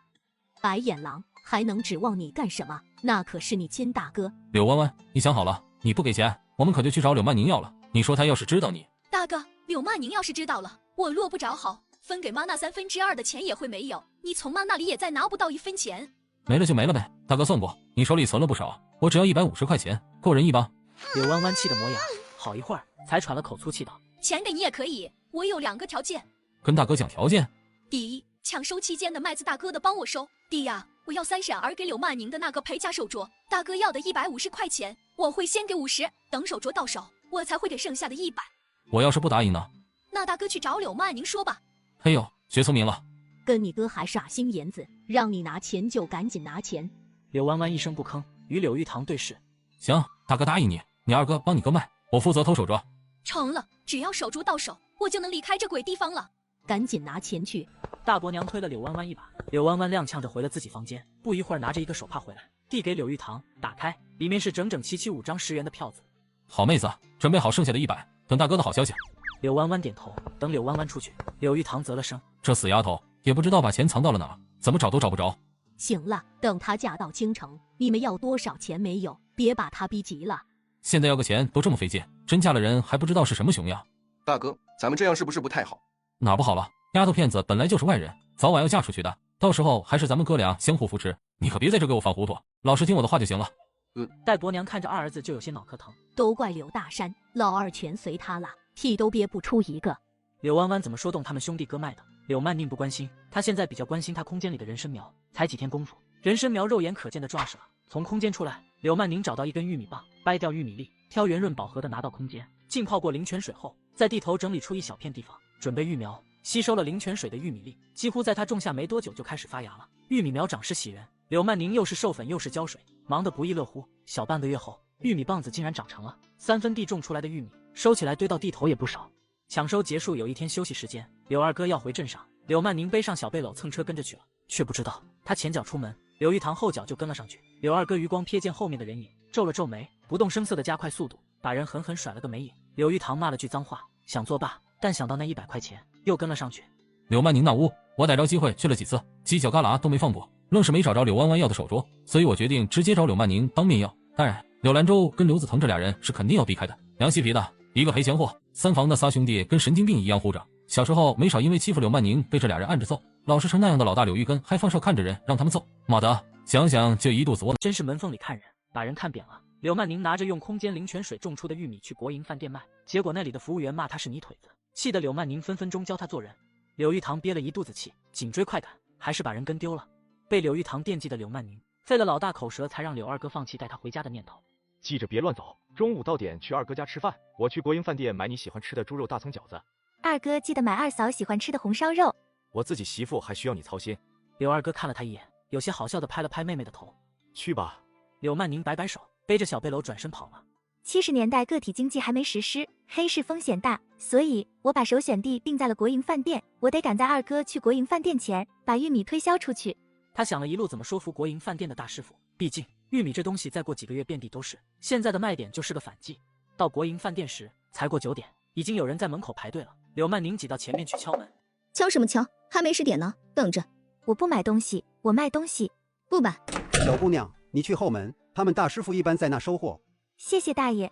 柳曼宁挤出人群到国营饭店后门，后门虽然开着，却一个人都没有。请问有人吗？他在门口喊了2声，只听到里面摇货空连的说话声，不见有人出来。他想了想，走了进去。现在什么季节？麦收，上哪给他们找玉米去？刘曼宁耳间听见了一些。不管怎么说，上面下达了任务，我们就要克服困难去完成。师傅，我们不是不完成，是实在没有办法啊。是啊，赵师傅，这附近村子我们都托亲戚朋友问过，没人种玉米。这不是瞌睡送个枕头，正是时候吗？他抬起手想敲墙，发出些声响引起他们注意，就见把他关在门外的那个女孩子出来了，看到他，眼睛瞬间更大。都跟你说了不买，你怎么还闯进来了？我出去，靖哥这耽误事儿。我听到你们说需要玉米，你还偷听我们讲话，信不信我报公安把你抓起来？你是大师傅吗？买不买东西你能决定，不能做主就让开，我找大师傅谈。说完，绕过女孩子往里走。女孩子见状，气得一把抓住柳曼宁的胳膊往外拉扯。反了你了！我说不让你进去就不让你进去，抽你腿子，你给我滚出去！怎么回事？拉拉扯扯的像什么样子？赵云之还不松手！女孩子抬头叫了声大伯，恨恨瞪了柳曼宁一眼后甩开。柳曼宁看到中年男人与女孩子有些相似的眉眼，心里咯噔了一下。怪不得这女孩子有恃无恐，原来饭店的大师傅跟她有亲戚。赵师傅，我听到你们需要玉米，我这里有。你说什么？大伯，你别听他胡说，现在玉米苗都没秧出来，他哪来的玉米？肯定是骗子。柳曼宁懒得再废话，放下背篓，从里面掏出一根没剥皮的玉米棒。中年男人惊呼一声，忙扑过去接。我能剥开看看吗？把玉米叶子剥下，露出里面饱满的玉米粒，激动的眼睛都红了。可算是找着了，这些日子吃不下睡不好，就怕把这个任务给搞砸了，这下总算能松口气了。小姑娘，你这玉米棒怎么卖？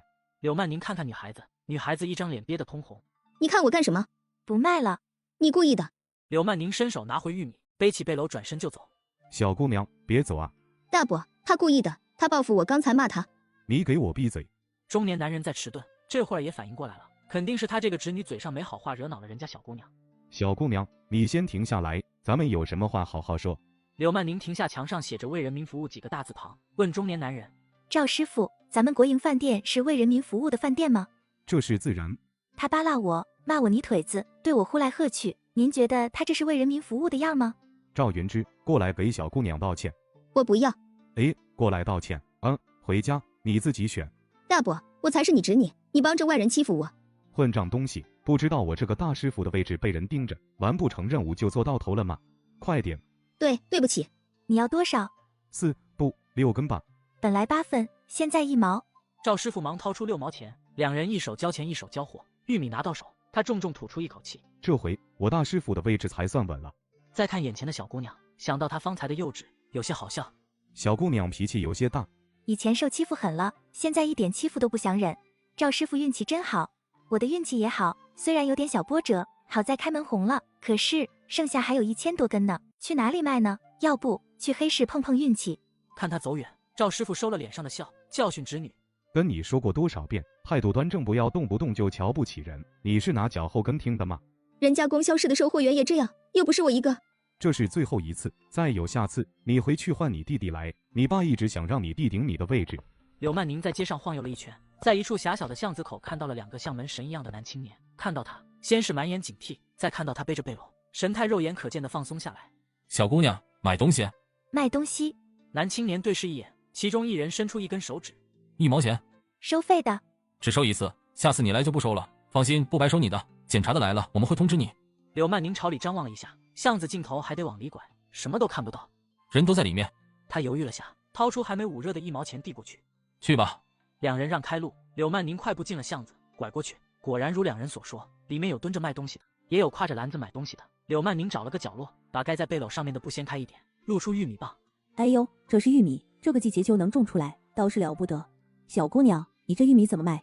柳曼宁比了个8分钱1根，油条才4分，你这能买2根油条了，有点贵呀。女人摇摇头，站起来，真是做贼的遇见截路的，赶巧了。柳曼宁卖完玉米，路过邮局，想着买些邮票，正好碰见柳弯弯在取柳曼宁的包裹和汇款单。你这样点价，说不定就有人买了。柳曼宁摇摇头，我这个玉米有隐藏福利，8分已经是含泪大甩卖了，再少可就太对不起浇下去的灵泉水了。柳曼宁又等了一会儿，眼瞅着太阳正南，收拾了背篓，准备去2哥2嫂家。方才嫌贵的女人又转了回来，给我捡5根，4毛钱是吧？是，给你。真是贵，过几个月1毛钱能买上几根，非要现在吃。阿姨，我家的玉米跟那些玉米不一样，你放心吃，不好吃你下回来找我退钱。真的还能退？别的自信没有，对灵泉水自信大大的。那行，好吃一再来买。柳曼宁抓着机会给女人说了几个玉米的做法。平时都是煮玉米棒子吃，今天回去试试你说的这几个，咱们也学京城的人，吃个鲜。被柳曼宁做法吸引过来的买家也跟风一人买了2根。柳曼宁又待了半个多小时，出来时算了笔账，统共卖出去53根，前面6根是1毛1根，后面的都是8分1根，总共赚了4块3毛6，去掉黑市入场费，纯盈利4块2毛6。要是这1000多根都卖了，那少说也有80块钱，顶二哥2、3个月的工资了。关键这些都是无本投资。柳曼宁一路走一路算，路过邮政局时，突然想起一件事。貌似60、70年代的邮票后面都很值钱，那个卖出天价的全国山河一片红的邮票是哪年发行的来着？没想起来，算了，过去问问。山河一片红早就不发行了，没有。那现在有什么？有的多了，你都买吗？小姑娘想好再来排队。我都买。你确定都买？柳曼宁掏出刚卖玉米得来的4块钱，这些钱全买上，整套买。你买这么多邮票干什么？工作人员接过钱，按照价格挑了几套完整的，递给柳曼宁。我外婆是共产党员，我妈孝顺，就想买些邮票给外婆做个念想。怪不得你一来就问山河一片红，那张邮票68年发行当天就没了，怕是不好买。我妈托了省城那边的朋友在问，也是没有。阿姨您贵姓呀？柳曼宁接过邮票，从背篓里掏出1根玉米塞过去。我过段时间再来，你这边如果有山河一片红的消息给我留着，我多出钱买都行。工作人员要拒绝，柳曼宁眼圈一红。我外婆年龄大了，我妈老想着帮她圆这个梦。工作人员脑补了一下，拿着玉米塞进了自己手提包。我姓周，你放心，有消息我一定给你留着。谢谢周阿姨。柳曼宁来了吗？柳曼宁倒是缺你的包裹和汇款单。柳曼宁愣住，下一秒，一道更熟悉的声音从等待取包里的人群中响起。来了，柳曼宁来了。柳弯弯，他怎么会在这？看他挤过人群，与工作人员沟通交谈，取包裹拿汇款单，熟练的模样仿佛经历过无数次。柳曼宁心头的困惑更甚。没听错的话，刚才工作人员叫的是我的名字吧？柳弯弯顶着我的名字取我的包裹和汇款单，这是怎么一回事？柳曼宁微微眯起眼睛，看着柳弯弯取完包裹去汇款兑窗口兑汇款单时，才跟着取包裹的人潮挤到柜台前。同志你好，我是刚才那个取包裹的女同志的妹妹，我姐说有2个包裹，你给看看单子是不是漏了一个？工作人员一听，忙掏出包裹单查看。没错，包裹单上只有1个。我能看看吗？我怕我姐待会儿骂我。看完还给我就成。柳曼宁接过单子让了下位置，方便后面的人继续取包裹后，才认真打量包裹单。如他所想，收件人一栏清楚明白地写着他的名字，预审工程镇柳曼宁几个字，更指明了这就是寄件人寄给他的包裹。柳曼宁一头雾水，谁给我寄的？他视线下滑，落在寄件人名字上，看到陌生的人名时更是不解。玉南楼，这是谁？柳曼宁搜寻了一下自己的记忆，确定自己前世今生都不认识一个叫玉南楼的人。柳弯弯为什么顶着我的名字，领一个陌生人寄给我的包裹和汇款单？他记下寄件人姓名和地址，把包裹单递还给工作人员时，想了想，试探地问了句：同志，我们下次什么时候来取？包裹单和汇款单还一起领吗？你姐那个1个月一次，下个月还这时候来就行，一起不一起可说不好。这种熟忍度，绝不是收寄包裹3、5次就能让人记住的。柳曼宁有了些底，笑着道了谢。兑换汇款单的窗口在大厅角落，同样围了不少人。柳弯弯正排到窗口下，柳曼宁寻了个能看到柳弯弯，柳弯弯看不到他的视线死角。很快轮到柳弯弯，只见他熟练地把汇款单递过去。同志，我取钱。小同志又来取钱呀？你这个对象可真不错。对象？柳曼宁以为自己听错了，柳弯弯却一脸害羞地低下了头。给50块钱，你数数。50，快赶上二哥1个半月的工资了。看着柳弯弯走出去，柳曼宁开始往窗口走，想用刚才的办法再查一些有用的线索。还没等他开口，就听窗口2个女工作人员一边工作一边闲聊。这小同志的对象给他汇款有好几年了吧？3年多了，先开始是30，后面一直是50。哎呦，可真是有钱，这都有咱们2个月工资了。谁说不是？我听说每个月还会寄东西回来，大包小包的没少寄。你说我家那个木头疙瘩，当兵那会除了寄钱什么都没寄。我家那个还不是一样。柳曼宁快步走出邮局，没再继续跟，转到往供销社走，在里面买了2瓶罐头，1袋红糖，到二哥二嫂家门口，抬手敲门。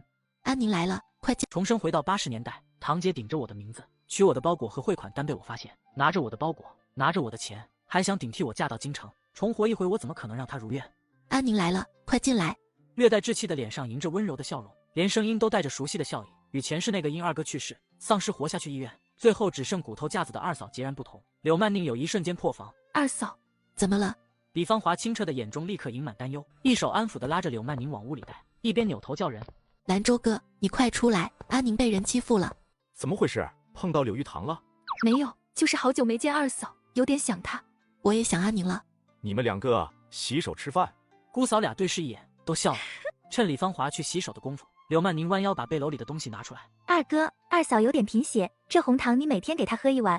柳二哥扫了眼他买的东西，斜眼看他。嘻嘻，总不能2个肩膀提个脑袋来吃饭吗？柳二哥瞪了他一眼，柳曼宁被瞪得有些莫名其妙。吃完饭，柳曼宁还想出去转，把空间留给夫妻俩，又被柳二哥瞪了一眼。等着。然后搂着李芳华进了房间。柳曼宁并不好奇里面发生了什么，可这俩人，一个眼中水光潋滟，唇色艳红，一个故作无事，掩耳盗铃。我真的可以回避他。回去的路上，柳曼宁几次想提在邮局碰到柳弯弯的事，但又想自己先确定一下，纠结了一路。柳二哥显然也有心事，到家门口问柳曼宁：“你买的东西呢？”二哥瞪我给瞎忘了。柳二哥单脚踩在地上，半转身看他。柳曼宁冲他嘿嘿2声，正要继续湖州，余光忽然扫见2个人，眉开眼笑的大伯娘正掐着一脸苦巴巴的柳弯弯往外走。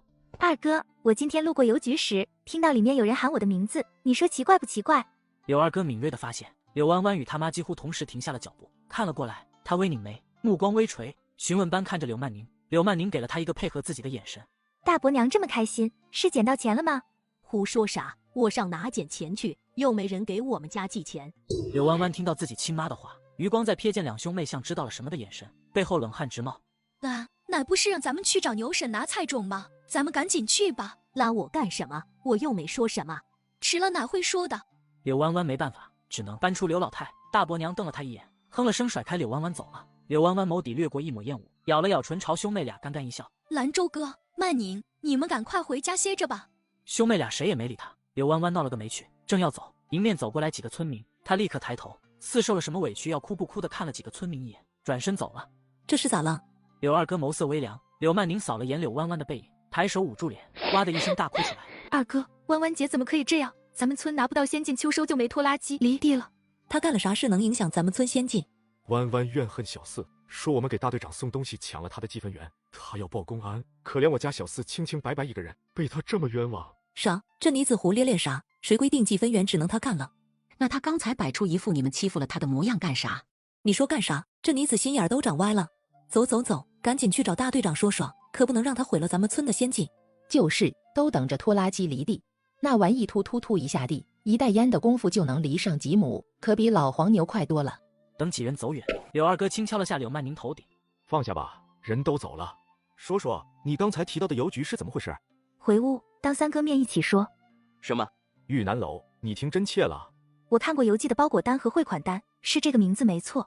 可是咱们家不认识叫什么玉南楼的人啊。咱也祖上8代平农，咱奶以前虽然是小地主家的小姐，可她是独生女，外头也没什么亲戚。所以你刚才是故意试探柳弯弯的？我想精了他，从他的反应中找一些有用的信息，比如玉南楼到底是谁？二哥，你看大伯娘的反应，她明显是知道这件事的。老三，这几天我们多留意他们母女。放心好了，他敢顶着你的名字取一个陌生人寄给你的东西和汇款，就要做好被我们锤的准备。谢谢二哥，谢谢3哥。突然院门嘎吱一声响了，柳曼宁快步走到门口，从缝隙中看到柳弯弯母女一前一后回来。他等了一会，才轻手轻脚打开门，端了一簸箕玉米粒，避开大房的视线，坐到柳弯弯那屋的窗户下分拣玉米粒。二哥，小四这不会被抓现行吗？柳二哥看着淡定自若的妹妹，若有所思。钱呢？你抓疼我了。疼什么疼？赶紧把钱拿出来，别想一个人独吞。你抓着我，我怎么拿？柳弯弯转了个身，从内裤兜里拿出3张10块的，正要提上裤子把钱给大伯娘，鞋底里忽然伸出一只手，不但抓走了那30，还把他内裤兜留的那20也抢走了。柳弯弯一把抓住大伯娘的手，去抢那20块钱。说好的给你30，这20是我的。放手！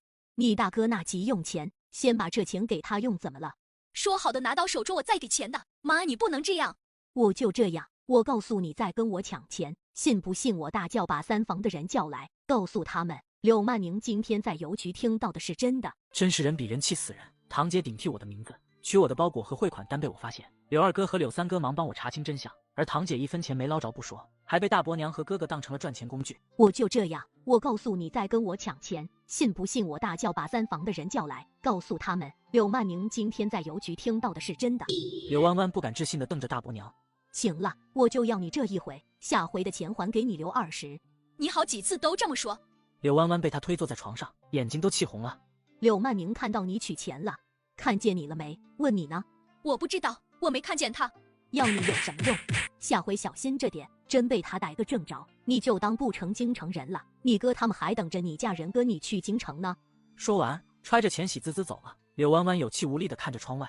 为什么都是女儿？柳曼宁的爸妈个个都护着她，你们吃着我的肉还拖我后腿。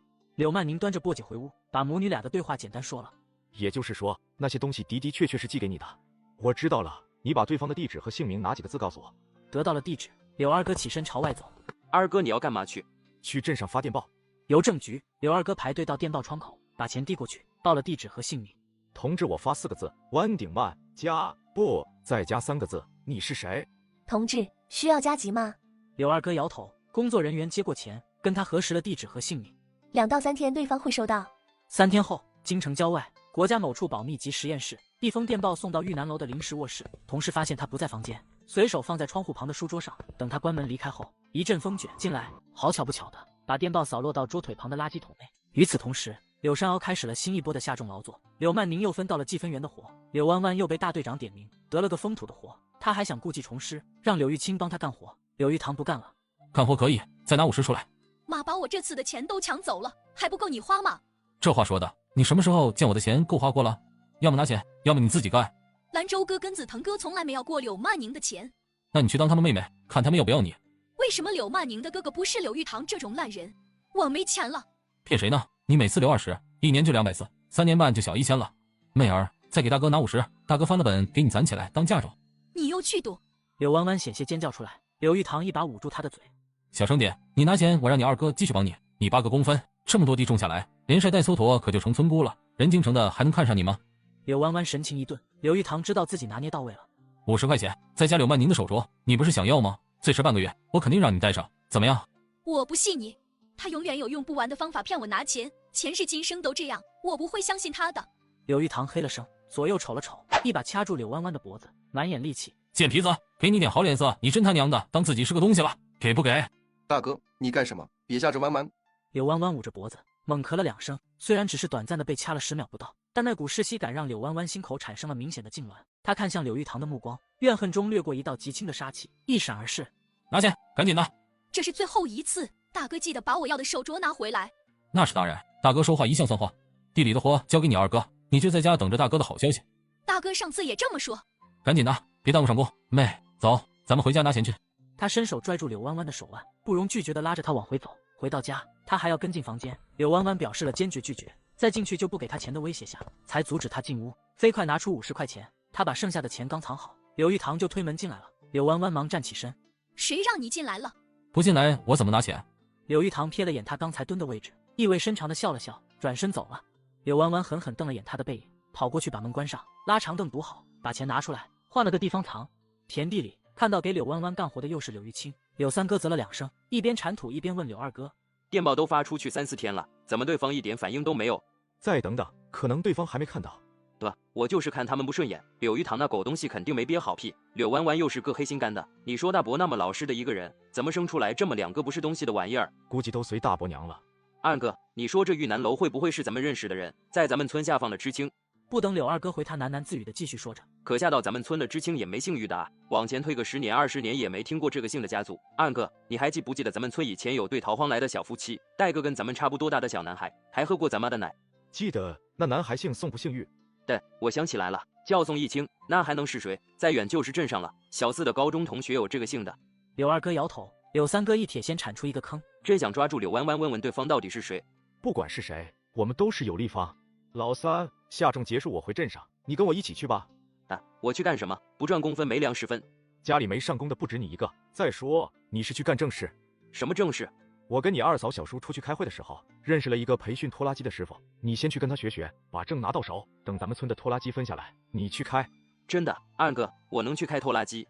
只要能吃苦，跟人家学会了，肯定能开。到时候村里就老三一个会开拖拉机的，谁也抢不走这名额。重生回到80年代，我将灵泉水放进桶内，净饮的鱼儿成群结队的跳进桶里。大伯娘见我抓了很多鱼，想拿我的鱼走亲戚，看我分分钟教他做人。哟，大伯娘想吃呀，想吃大伯娘得说出来，你不说出来我怎么知道你想吃？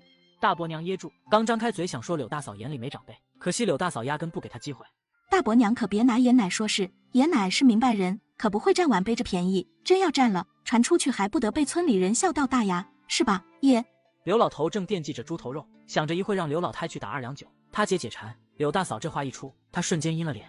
我本来还想分成2份，让爷爷尝尝。大伯娘这一闹，我还真不好让爷吃了。大伯娘，你看看你，好好的闹什么啊？老婆子，让老大媳妇滚回屋里去。林静，你这个贱皮子，你害我妈！林静她是故意的。回去。我什么都没说。晚饭别吃了，在屋里好好想想你错哪了。奶，听爸说家里打了白面，晚上烙白面烙馍吧。我妈给我带回来1瓶黄豆酱，我再切些葱丝、土豆丝、黄瓜丝、咸菜丝，咱们卷烙馍吃，再弄个番茄鸡蛋疙瘩面。大家忙碌了1个月，好好吃上一顿，您觉得呢？那些白面是留着我们2口子和弯弯吃的。中。奶。刘老头见自己点了头，刘大嫂还要问刘老太的意见，脸色明显不好，看刘老太的眼神都带着不善。刘老太哪还敢犹豫？好，老大媳妇说话是不中听，但老三家这大儿媳说话更不饶人。一个晚辈这么不给长辈脸，谁给他的胆子？猪头肉卤出来，切片分装。刘大嫂拿了2个碗，一个堆得高高的给自家人吃，一个虚高大半碗给刘老头。先把高高的那碗送进屋。你们先吃，我再拍个蒜泥黄瓜给你们下酒。玉根哥，你去打2两，都3两吧，给咱爷吃1两。柳大哥转身把碗递给弟弟，柳三哥伸手捡了一片丢进嘴里。大嫂这卤肉的本事10里8村排第2，绝对没人敢争第1。好吃就多吃些，晚上吃白面烙馍和番茄鸡蛋疙瘩汤，留着点肚子。柳大哥与柳大嫂一前一后出门，柳三哥伸手还想捡肉片，被柳二哥拍了下手背，把碗塞进他手里。我去叫爸过来，有些事他也该知道知道。告诉爸。柳三哥愣了下，随即点头。是该让爸知道，奶偏心咱们可以不计较，但他的偏心老是委屈，欺负咱妈和小四，这不行。小四呢？不知道。兄弟俩惦记的妹妹，这回带着小侄子蹲在村东头的斜坡上，看着河里吐泡泡的鱼。姑姑，鱼。明明想不想吃鱼？明明吃，姑姑吃，爸妈吃，爷奶吃，还给二叔二婶吃，给三叔吃。好，看姑姑给你抓鱼吃哈。柳曼宁脱了鞋，赤脚往水里走了几步。刘一鸣抓着从家里带来的桶，吭哧吭哧走到水边，伸着胳膊给柳曼宁递水桶。姑姑，桶，鱼跑不掉。他把桶接过来，先舀了小半桶水放边上，突发奇想滴了些灵泉水进去，准备一会放鱼。正当他准备淌水去摸鱼时，刚才离他老远吐泡泡的鱼突然朝他飞快地冲了过来，扑通一声直撞进桶里。哇，鲤鱼跳龙门了！这鱼疯了。等水桶装满鱼，掺杂了灵泉水的水溢出来，那些没能进水桶的鱼又一头扎进去时，柳曼宁终于明白了，这些鱼是冲着灵泉水来的。他忙拉上小侄子，一手提起水桶上岸。坑水中的鱼失去目标，像无头苍蝇一样甩着尾巴打了几个转，又慢慢蹦回水里。哇，姑姑，好多鱼呀！1条、2条、3条。走了，回家让你妈做鱼吃。哦，吃鱼了。明明要不要跟姑姑手牵手一起回去吃鱼啊？要牵手。柳曼宁趁他不注意，把鱼弄进空间1/3。奶奶，妈妈，姑姑抓了好多鱼。乖乖，阿宁你可真厉害，抓了这么多条鱼。小鱼跳，一蹦一跳，到这里。哇呀，这么厉害的呀，一蹦一跳就到桶里了。柳大嫂笑眯眯地配合着儿子，却没把儿子的话当真。柳曼宁微微松了口气。妈，阿宁真的抓了好多鱼，你喜欢红烧，阿宁喜欢豆腐鱼汤，咱们做2个，剩下的养在大盆里慢慢吃。做你们喜欢吃的就好。那正好，我也喜欢吃红烧的。柳大嫂眉眼笑开了花，拎起水桶进了厨房。柳一鸣像条小尾巴追在后面跟着他。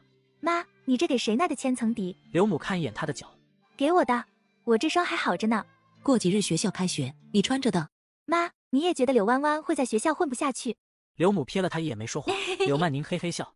小四，傻乐什么呢？柳曼宁学刘母的模样，瞥了柳三哥一眼不说话。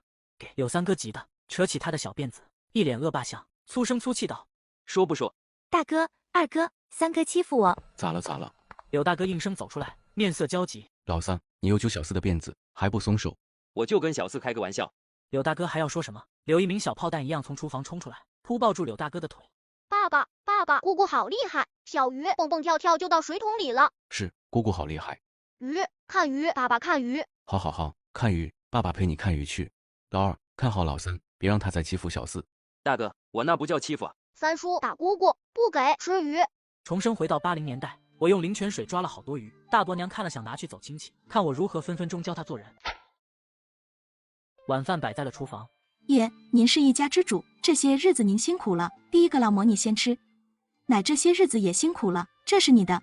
柳大嫂挨个卷烙馍分饭，大房自然烙馍少，菜少，疙瘩汤少，三房自然翻倍。大嫂，为什么我的疙瘩汤只有半碗？我们阿宁的也是半碗。爷，我没偏心。玉根媳妇没偏心，都是半碗。爷，分明不一样。住嘴！你爷说没偏心就没偏心，只要他对得起自己良心。奶说的对，人做事的对得起自己良心，我挺对得起自己良心的。哎呀，大嫂好厉害的战斗力！有白面烙馍，有红烧鱼，有鱼汤，一家人吃得心满意足。刘老头看柳大嫂的眼神很是满意，也喜欢吃，改天咱们还做。一顿饭吃的憋屈死了，虽然也分到了半碗鱼汤，可半个鱼头什么肉都没有。出来看到厨房外面大盆里养着的鱼，心思一转，进了大伯娘的屋。没一会儿，大伯娘匆匆走出来，站到大盆旁，盯着里面10几条鱼。妈，这鱼真新鲜，刚好我明天走迈爸亲戚，我带几条回娘家。不行，这鱼是我妹儿抓的，大伯娘回娘家想带鱼，干嘛不自己去抓？小唐小子这话说的，家里有现成的，我干嘛还要费力去抓？说了不行就是不行。妈，三房这是要吃独食吗？咱们可没分家，家里的东西大家都有份儿。妈，我说的对吧？只准带2条。好嘞，谢谢妈。听到没有？你奶都发话了，赶紧给我让开。我不让。照大伯娘这么说，你们大房存的私房钱大家也有份，你给我拿20出来啊！我家的钱为啥给你花？我妹抓的鱼为啥给你娘家吃？妈，你看看，也不知道他三婶儿怎么教的孩子，这压根没把咱们这些长辈放在眼里啊。大嫂，长辈的先做符合长辈身份的事，才能要求晚辈尊敬。妈，明星编排你。妈有做不符合长辈身份的事吗？妈点头让我带鱼回我娘家的。给我闭嘴！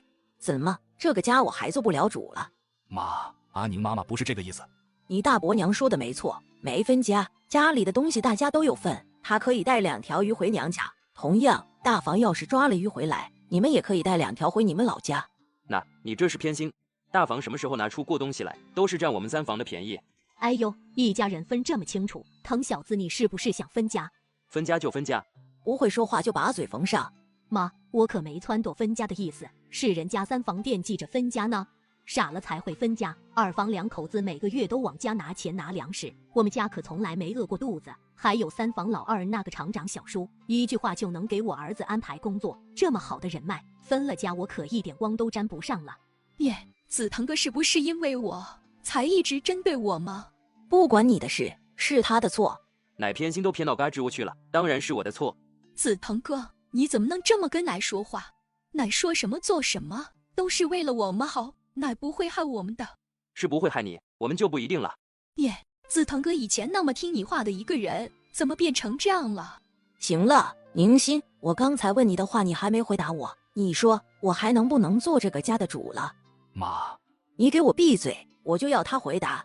妈是女主人，自然做得了主。听到了吗？这个家我还做得了主，让开！2条鱼不许多拿。哎，谢谢妈，还得是吗？大伯娘眉开眼笑，得意的朝柳三哥笑。柳三哥气得手都攥成拳头了。你们三哥别急，这鱼他拿不走，我的便宜可不是那么好占的。柳三哥不相信，他觉得小四只是不想让他动手，毕竟发话的是老太太，传出去对他们兄妹的名声不好。可老太太偏心成这样，让他眼睁睁看着小四受委屈，他比小四更憋屈。有三哥在，他肯定拿不走。大伯娘想拿鱼，先从我。尸体上踏过去几个字还没说出来，院门口忽然传来几个媳妇笑闹的声音。阿宁，你娟嫂子我来了。阿宁，你堂嫂子我跟我大伯娘也来了。还有我刘曼宁，你人呢？说好的，我先挑。那当然，荷叶姐随便挑。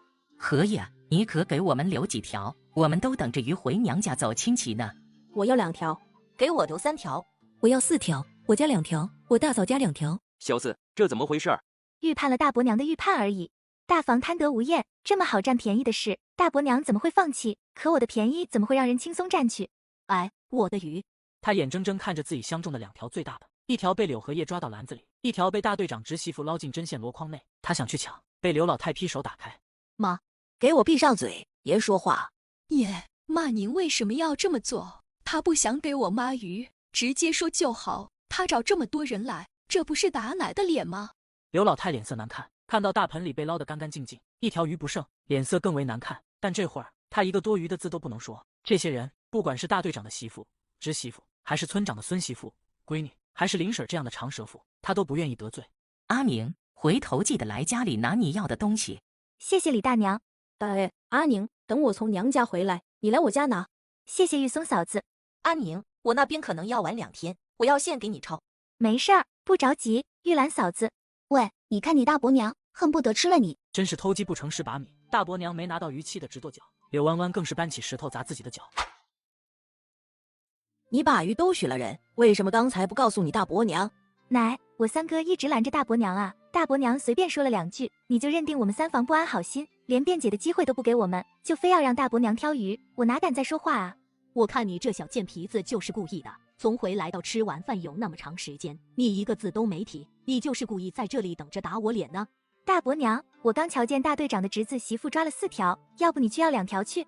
不许去。妈，那我明天回家带啥？我已经挑好了鱼的。鱼没了，大伯娘想带可以自己去抓。妈，你看他就是故意的，就是不想让我带鱼回娘家。是，小四未卜先知，没回家就知道大伯娘要带鱼回娘家。他猜到的。我下回争取再猜准点。我不管，你把我的鱼送给别人，你去给我再抓2条。不抓，想长脸自己去抓。都给我闭嘴！啊，你别说了，曼宁肯定还在生我的气。耶，你别生气，都是我的错。都回屋，回娘家的事明天一早再说。弯弯，把你妈带回去。刘老太冷扫了三房众人一眼，转身朝自己屋走。曼宁，你为什么要这么做？弯弯姐想知道为什么？她伸出手指勾了勾，柳弯弯疑惑地走近。因为啊，我免费送人，人还会成我的情，给你们这些白眼狼100%是肉包子打狗，有去无回。所以啊，凭什么？柳曼宁直起腰，举起双手伸了个懒腰。回屋睡觉觉去了。耶，曼宁骂我是狗。刘老太几乎在她声落就开了门，目光如刀地刺向柳曼宁。给你弯弯姐道歉。不要，知道奶偏心，但奶问都不问一句，就定我的罪，我不服。你骂你弯弯姐是狗，难道还是对的？谁骂人了？明明是弯弯姐逼我要鱼，我不肯，她冤枉栽赃陷害我的，不信你问我2哥、3哥。我2只耳朵都听见了。柳弯弯，小四好心不跟你计较，你还蹬鼻子上脸了是吧？我没有，奶你相信我，真的是曼宁。他说我们大房是白眼狼，给我们鱼是肉包子打狗，有去无回。我可以发誓。我也可以发誓。你还知道你们大房是白眼狼？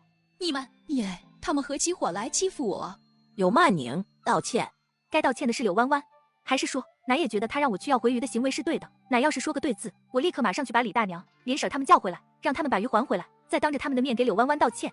我没有说。你这会当然说没有，你要是说有，奶还怎么偏心你逼小四低头道歉？柳二哥冷冷地看着刘老太不发话，院子里陷入一片寂静，只有不知窝在哪的青蛙呱呱地发着噪音。我闺女没说，是曼宁那丫头说谎，我亲眼看着她拉着我闺女嘀嘀咕咕说的。你大伯娘说的是真的？奶这是一开始就没信我们兄妹3个，那还废什么话？小四去叫人，记得让李大娘、林婶他们把鱼带回来。那李大娘、林婶他们要是问我，我怎么说？实话实说，去吧。哦。柳曼宁抬脚就往外走，刘老太愣了下神，抬眼看到柳曼宁已经走到了门口。你给我站住！谁说让你去要鱼了？奶啊，明明是柳弯弯的错，你非逼小四道歉，欺负人也不带这么欺负的，正好让李大娘、林婶儿他们来评评理。胡说什么？我没说把鱼要回来。那就让柳弯弯道歉，他栽赃小四，明知道奶偏袒他，还那么喊，害小四平白被奶骂，这委屈我们不受。对，这委屈我们不受。耶，我真没有让曼宁去要鱼。刘老太眉头紧锁，目光在柳弯弯与3兄妹身上一一掠过，有些拿不定主意。小四，站住！弯弯道歉。耶，明明是柳曼宁骂我。你想让他去把大队长、村长还有村里人都招来看咱们家的笑话吗？对不起。这件事到此为止，都给我回屋去。不去要鱼瞎折腾啥？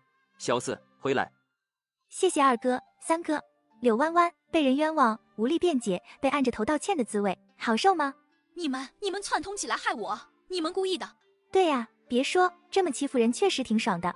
柳曼宁冲他歪头一笑，明明与以往一样，柳弯弯却看出了他眼底的猎趣味，登时后背窜上一股凉气。2哥、3哥，回屋了。再动歪心思，下回可就不是道歉这么简单了。柳弯弯身子一僵，夜里还做了场噩梦，被噩梦惊醒，听见自己屋里有柳玉堂的声音。死妮子，到底把钱藏到哪儿去了？明明看他从这掏钱的。大哥，你干什么？你醒了更好，再给大哥拿50块钱。我要的手镯呢？大哥这几天没空，等忙完这2天，我保证去给你拿。你先给我。你是不是又去赌了？这回输了多少？怎么？你想给大哥还钱？柳玉堂笑眯眯地凑上前，他伸手比划了一个巴掌。这个数50，输这么多？500。这么多，我没钱。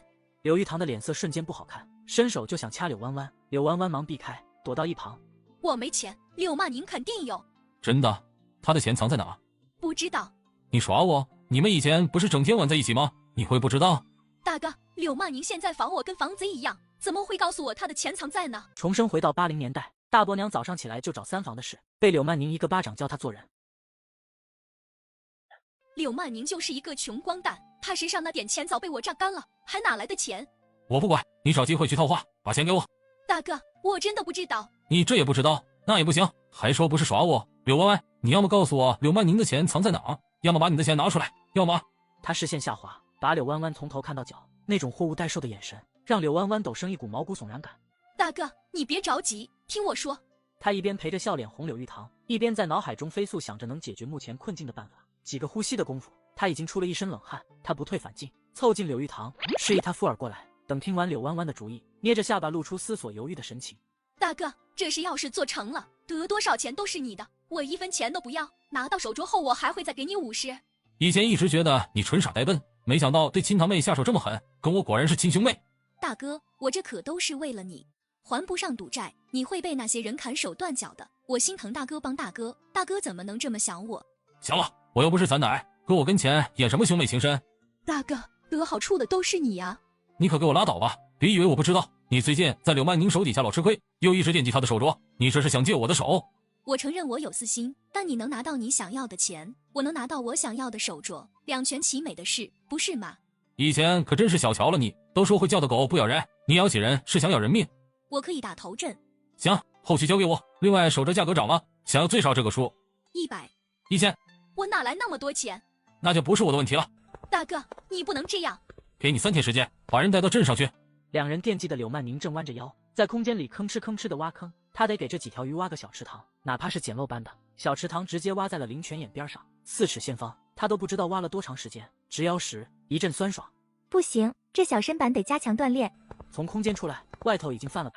他想了想，干脆不睡了，出门拿了水桶，又去了大柳树下的坑边。按照上一次的经验，在水桶里滴了几滴灵泉水，平静的水面突然蹦出几条鱼。柳曼宁数着，看进了6条，提起就往上窜。小池塘已经养了6条，待会儿给爸妈带2条去老家，给二哥带6条回镇上，刚好蹭二哥的车去镇上，去找卖人参苗给他的宋老伯，再买几棵人参苗，1棵50万，2棵100万，都是钱。柳曼宁想着好事儿，提着桶嘿咻嘿咻往家走。走到院门口，听到大伯娘的吆喝，才想起把鱼塞进空间。太阳都晒屁股了，这饭还没做，他三婶可真是个享福的命。我妈有几个孝顺的孩子，以后确实是享福的命。大伯娘，呵呵。死妮子，你是说我以后不享福？大伯娘自己咒自己，小心以后应验。柳曼宁拎着桶往厨房走，大伯娘撇着嘴要骂他，一眼看到他拎着的桶。你又去抓鱼了？是啊。给我拿2条。大伯娘伸手去抓桶，怕柳曼宁不给，抓住水桶就往后夺。谁知道柳曼宁顺势松手。大伯娘你别抢啊！下一秒，一声惊叫响起，伴随着哗啦的水声，大伯娘趴在地上，半桶水都投浇下。有那么一瞬间，大伯娘是懵的。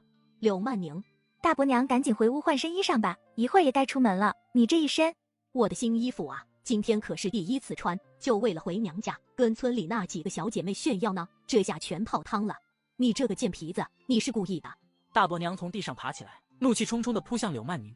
救命啊！大伯娘要打死亲侄女了。然后从容地后退2步，进入厨房，啪一下关上了厨房门。大伯娘气得鼻子都歪了，一脚一脚地带着门。死妮子，你给我滚出来！我今天非打死你不可。我又不是傻子，才不会出去给你打。老婆子，你怎么管得家？大清早的，这还要不要脸？我们老柳家还要不要脸？方爱玉，给我滚回你房间去换衣服。妈，不是我的错，是柳曼宁那死妮子拎个水桶骗我说她去抓鱼了，我才刚拿到手。大伯娘你那是明抢。不是你昨天把鱼都送人，我今天怎么会动手抢？大伯娘不动手抢，怎么会泼自己一身水？贱皮子，你出来，我打不死你。大伯娘真威风，当我们3房人都死了吗？爷，早饭做好了，打了你最喜欢喝的红薯稀饭，再给你拍个黄瓜就稀饭吧。他抛点蒜泥。好嘞，马上好。还不赶紧给我滚回去，丢人现眼的东西！见人生的贱种，呸！柳曼宁的眸子瞬间冷下来，打开门。大伯娘方才说什么？说你是见人生的贱种。贱人说谁？贱人骂你。原来大伯娘是说自己是贱人。柳曼宁，你敢打我？打了。大伯娘尖叫一声，张牙舞爪地朝柳曼宁扑过来。贱人，我要杀了你！柳曼宁拿过早准备好的烧火棍，抵在大伯娘胸口。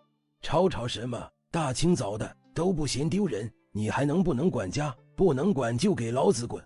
刘老头突然在屋里大骂，虽没指名道姓，但说的是谁，一院子的人都心知肚明。刘老太的脸色一瞬间难看到极致。够了，方爱玉，要么滚回你们大房，要么给我滚回你娘家去。妈，柳曼宁打我，我是她大伯娘，她都敢动手打我，说不定哪一天她就敢对你动手。我数10个数，10、9。妈，你讲不讲理呀？是他们欺负我。重生回到80年代，奶奶错把堂姐当救命恩人，连堂姐取我的包裹也替她瞒着，重活一回，看我如何让堂姐付出代价。柳曼宁打我！柳曼宁瞥了眼应声打开房门的刘老太，喝了声，一条肘拍过去，直砸在柳弯弯脸上，脸上顿时火辣辣的。柳弯弯痛得大叫，捂着脸满眼不可置信的瞪着柳曼宁。柳曼宁，你！柳曼宁！刘老太踩着小脚，几乎小跑过来，抬手就要给柳曼宁一巴掌。柳曼宁扬起手接住。奶不问问我为什么打他吗？不管为什么，你动手打你堂姐都不对。哎呦，老太太这心可真是偏到北京去了。院子里吵嚷这么响，老太太没听着。是你那宝贝孙女偷我们家阿宁东西在先，冤枉我们家阿宁打她在后。我们家阿宁凭什么受这委屈？不是她下刀我儿子，我腾不出手。看我不撕烂她那张嘴！是曼宁取走了南楼哥寄给我的钱和包裹，我才把你堂姐的东西还给她。她的东西？那奶问问她，玉南楼的邮寄包裹上写的收件人到底是谁？柳弯弯没说话，刘老太面色不动，只冷淡地盯着她。柳曼宁几乎在一瞬间就反应过来，刘老太知道玉南楼此人，怕也知道柳弯弯冒充她跟玉南楼联系的事，她心底一阵恶寒。看样子奶都知道，那就好办了，让柳弯弯把玉南楼寄给我的东西都还给我，这几年的所有全部。3天之内，如果我看不到东西，奶恐怕只能去公安那看你宝贝孙女了。柳弯弯的脸色瞬间大变，揪着刘老太的衣角晃，转身回房间的柳曼宁走出几步又停住，回眸看刘老太。玉南楼每个月都会汇50块钱，柳弯弯有孝顺奶1毛钱吗？柳弯弯的手僵住，迎上刘老太的目光，脸色发白。柳曼宁回屋，柳大嫂跟着进屋，关上房门。刘老太扒拉开柳弯弯的手，一言不发的回了自己屋。柳弯弯茫然的看着空落落的院子，忽然朝柳曼宁的房间大喊：柳曼宁，你不能这么做，这些年都是我跟南楼哥在联系。南楼哥，给我闭嘴！再吓到孩子，看我不把你那张嘴给缝起来！还有，有本事就让玉南楼换你的名字给你寄，记住了3天，过期不候。什么3天？弯弯回来了。大伯娘笑眯眯的从大门口走进来，视线在柳弯弯身旁和院子里扫了2圈，拽着柳弯弯往屋里去。愣在那干什么？赶紧回屋！包裹和汇款都被柳曼宁取走了。啥？被他取走了？他咋取走了？大伯娘一巴掌拍在柳弯弯胳膊上，胳膊上立刻起了几个红指印。柳弯弯疼得瑟缩，大伯娘没看见也不关心，她只关心她的钱。柳曼宁，那是你姐夫汇给你姐的钱，你怎么能取？赶紧拿出来还给你姐。原来大伯娘也知道这事儿，我刚才当着奶的面已经说过了，3天内我要见到玉南楼寄的所有东西和汇款，少一件少一份，我就报公安。大伯娘脸色一变，张嘴还要说什么，被柳曼宁堵住嘴。大伯娘小声点，再把明明吵哭，我现在就去镇上找公安。大伯娘憋得脸色一阵青一阵白，眼睁睁看着柳曼宁关上房门，气得掐着柳弯弯往大房拽，等关上门把人往地上一推。贱皮子，不是告诉你要留意他吗？那么多钱，那么多好东西就这么没了？我怎么知道他会去？我就比平时晚去了2天。柳弯弯瘫在地上，又恨又怕，怕柳曼宁真的找公安来，那他赔不出东西跟钱，会坐牢；又怕这事如果被南楼哥知道了，他想嫁给他的愿望就会落空。我们现在怎么办？不能让柳曼宁报公安，也不能让南楼哥知道这件事，怎么办？我怎么知道？你不是向来主意大吗？玉南楼是你主动联系的，那说破天，东西和钱也是寄给你的，只不过顶了他的名儿，说不定人家早忘了他是谁，也就你傻，当时干嘛用柳曼宁的名，不用你自己的？上一世，柳曼宁因手镯获得福运，她的哭声引来村人救了奶，奶把她当眼珠子疼，她爸妈和3个哥哥、3个嫂子都把她捧在手心里宠着护着。她的青梅竹马千里迢迢从北京找回来，认准了她，要什么给什么，恨不得把天上的星星摘下来送给她，爱得不行。恢复高考后，她更是一骑绝尘，以全省第1名的成绩考入北清。毕业后，她自己创业，功成名就，家庭美满，夫妻恩爱，子女孝顺，晚年安乐。我呢，父母不爱，爷奶不喜，在哥哥欺负中长大，甚至为还债，把我骗去给个傻子当媳妇。我生下儿子，在婆家放松看管时逃了出去，跑得远远的。我进过厂，给人带过孩子，当过清洁工，吃过馊水里扒出来的烂菜叶。后来又嫁了个男人，男人不喝酒的时候对我还不错，给男人生了个闺女，以为一辈子就那样了，谁知道前头的婆家又找上了门。不行，绝对不行，我不要再经历上一辈子的痛苦。手镯是我的，南楼哥也是我的，都是我的。我要跟南楼哥结婚，我要去大城市生活，谁都不能拦我。傻了你，说话。见柳弯弯一脸狰狞，恶狠狠地盯着某一处。大伯娘一巴掌拍过去，柳弯弯回神，抚摸着拍红饭疼的胳膊，冷冷地看了眼大伯娘。你那是什么眼神？行了，马后炮有什么用？现在要紧的是想办法稳住柳曼宁。他要是真报了公安，咱们大房有一个算一个，都得进大牢。跟我们有什么关系？东西跟钱都是你拿的，你敢害你大哥二哥，我饶不了你。叫柳玉堂回来，我有事找他。他忙着挣钱，你找他。大伯娘话没说完，就被柳弯弯不似平日的阴沉脸色惊住。不想进大牢就按我说的做。你想干什么？上一世堂姐抢了我的福运，害得我家破人亡，临死才知道真相的我竟然重生了。这一世看我如何手撕堂姐，拿回属于我的一切。我说没见他们家进钱，怎么花钱那么大方？合着是拿咱们三房的钱穷大方？阿宁，大嫂支持你把钱要回来，不能便宜他们。你说他们会还吗？给钱和坐牢，他们总要选一样。敢不还钱，就送他们去坐牢。小朋友刚睡着，院子里就又多了响动。柳大嫂站起身走过去瞧，看了眼立刻回头。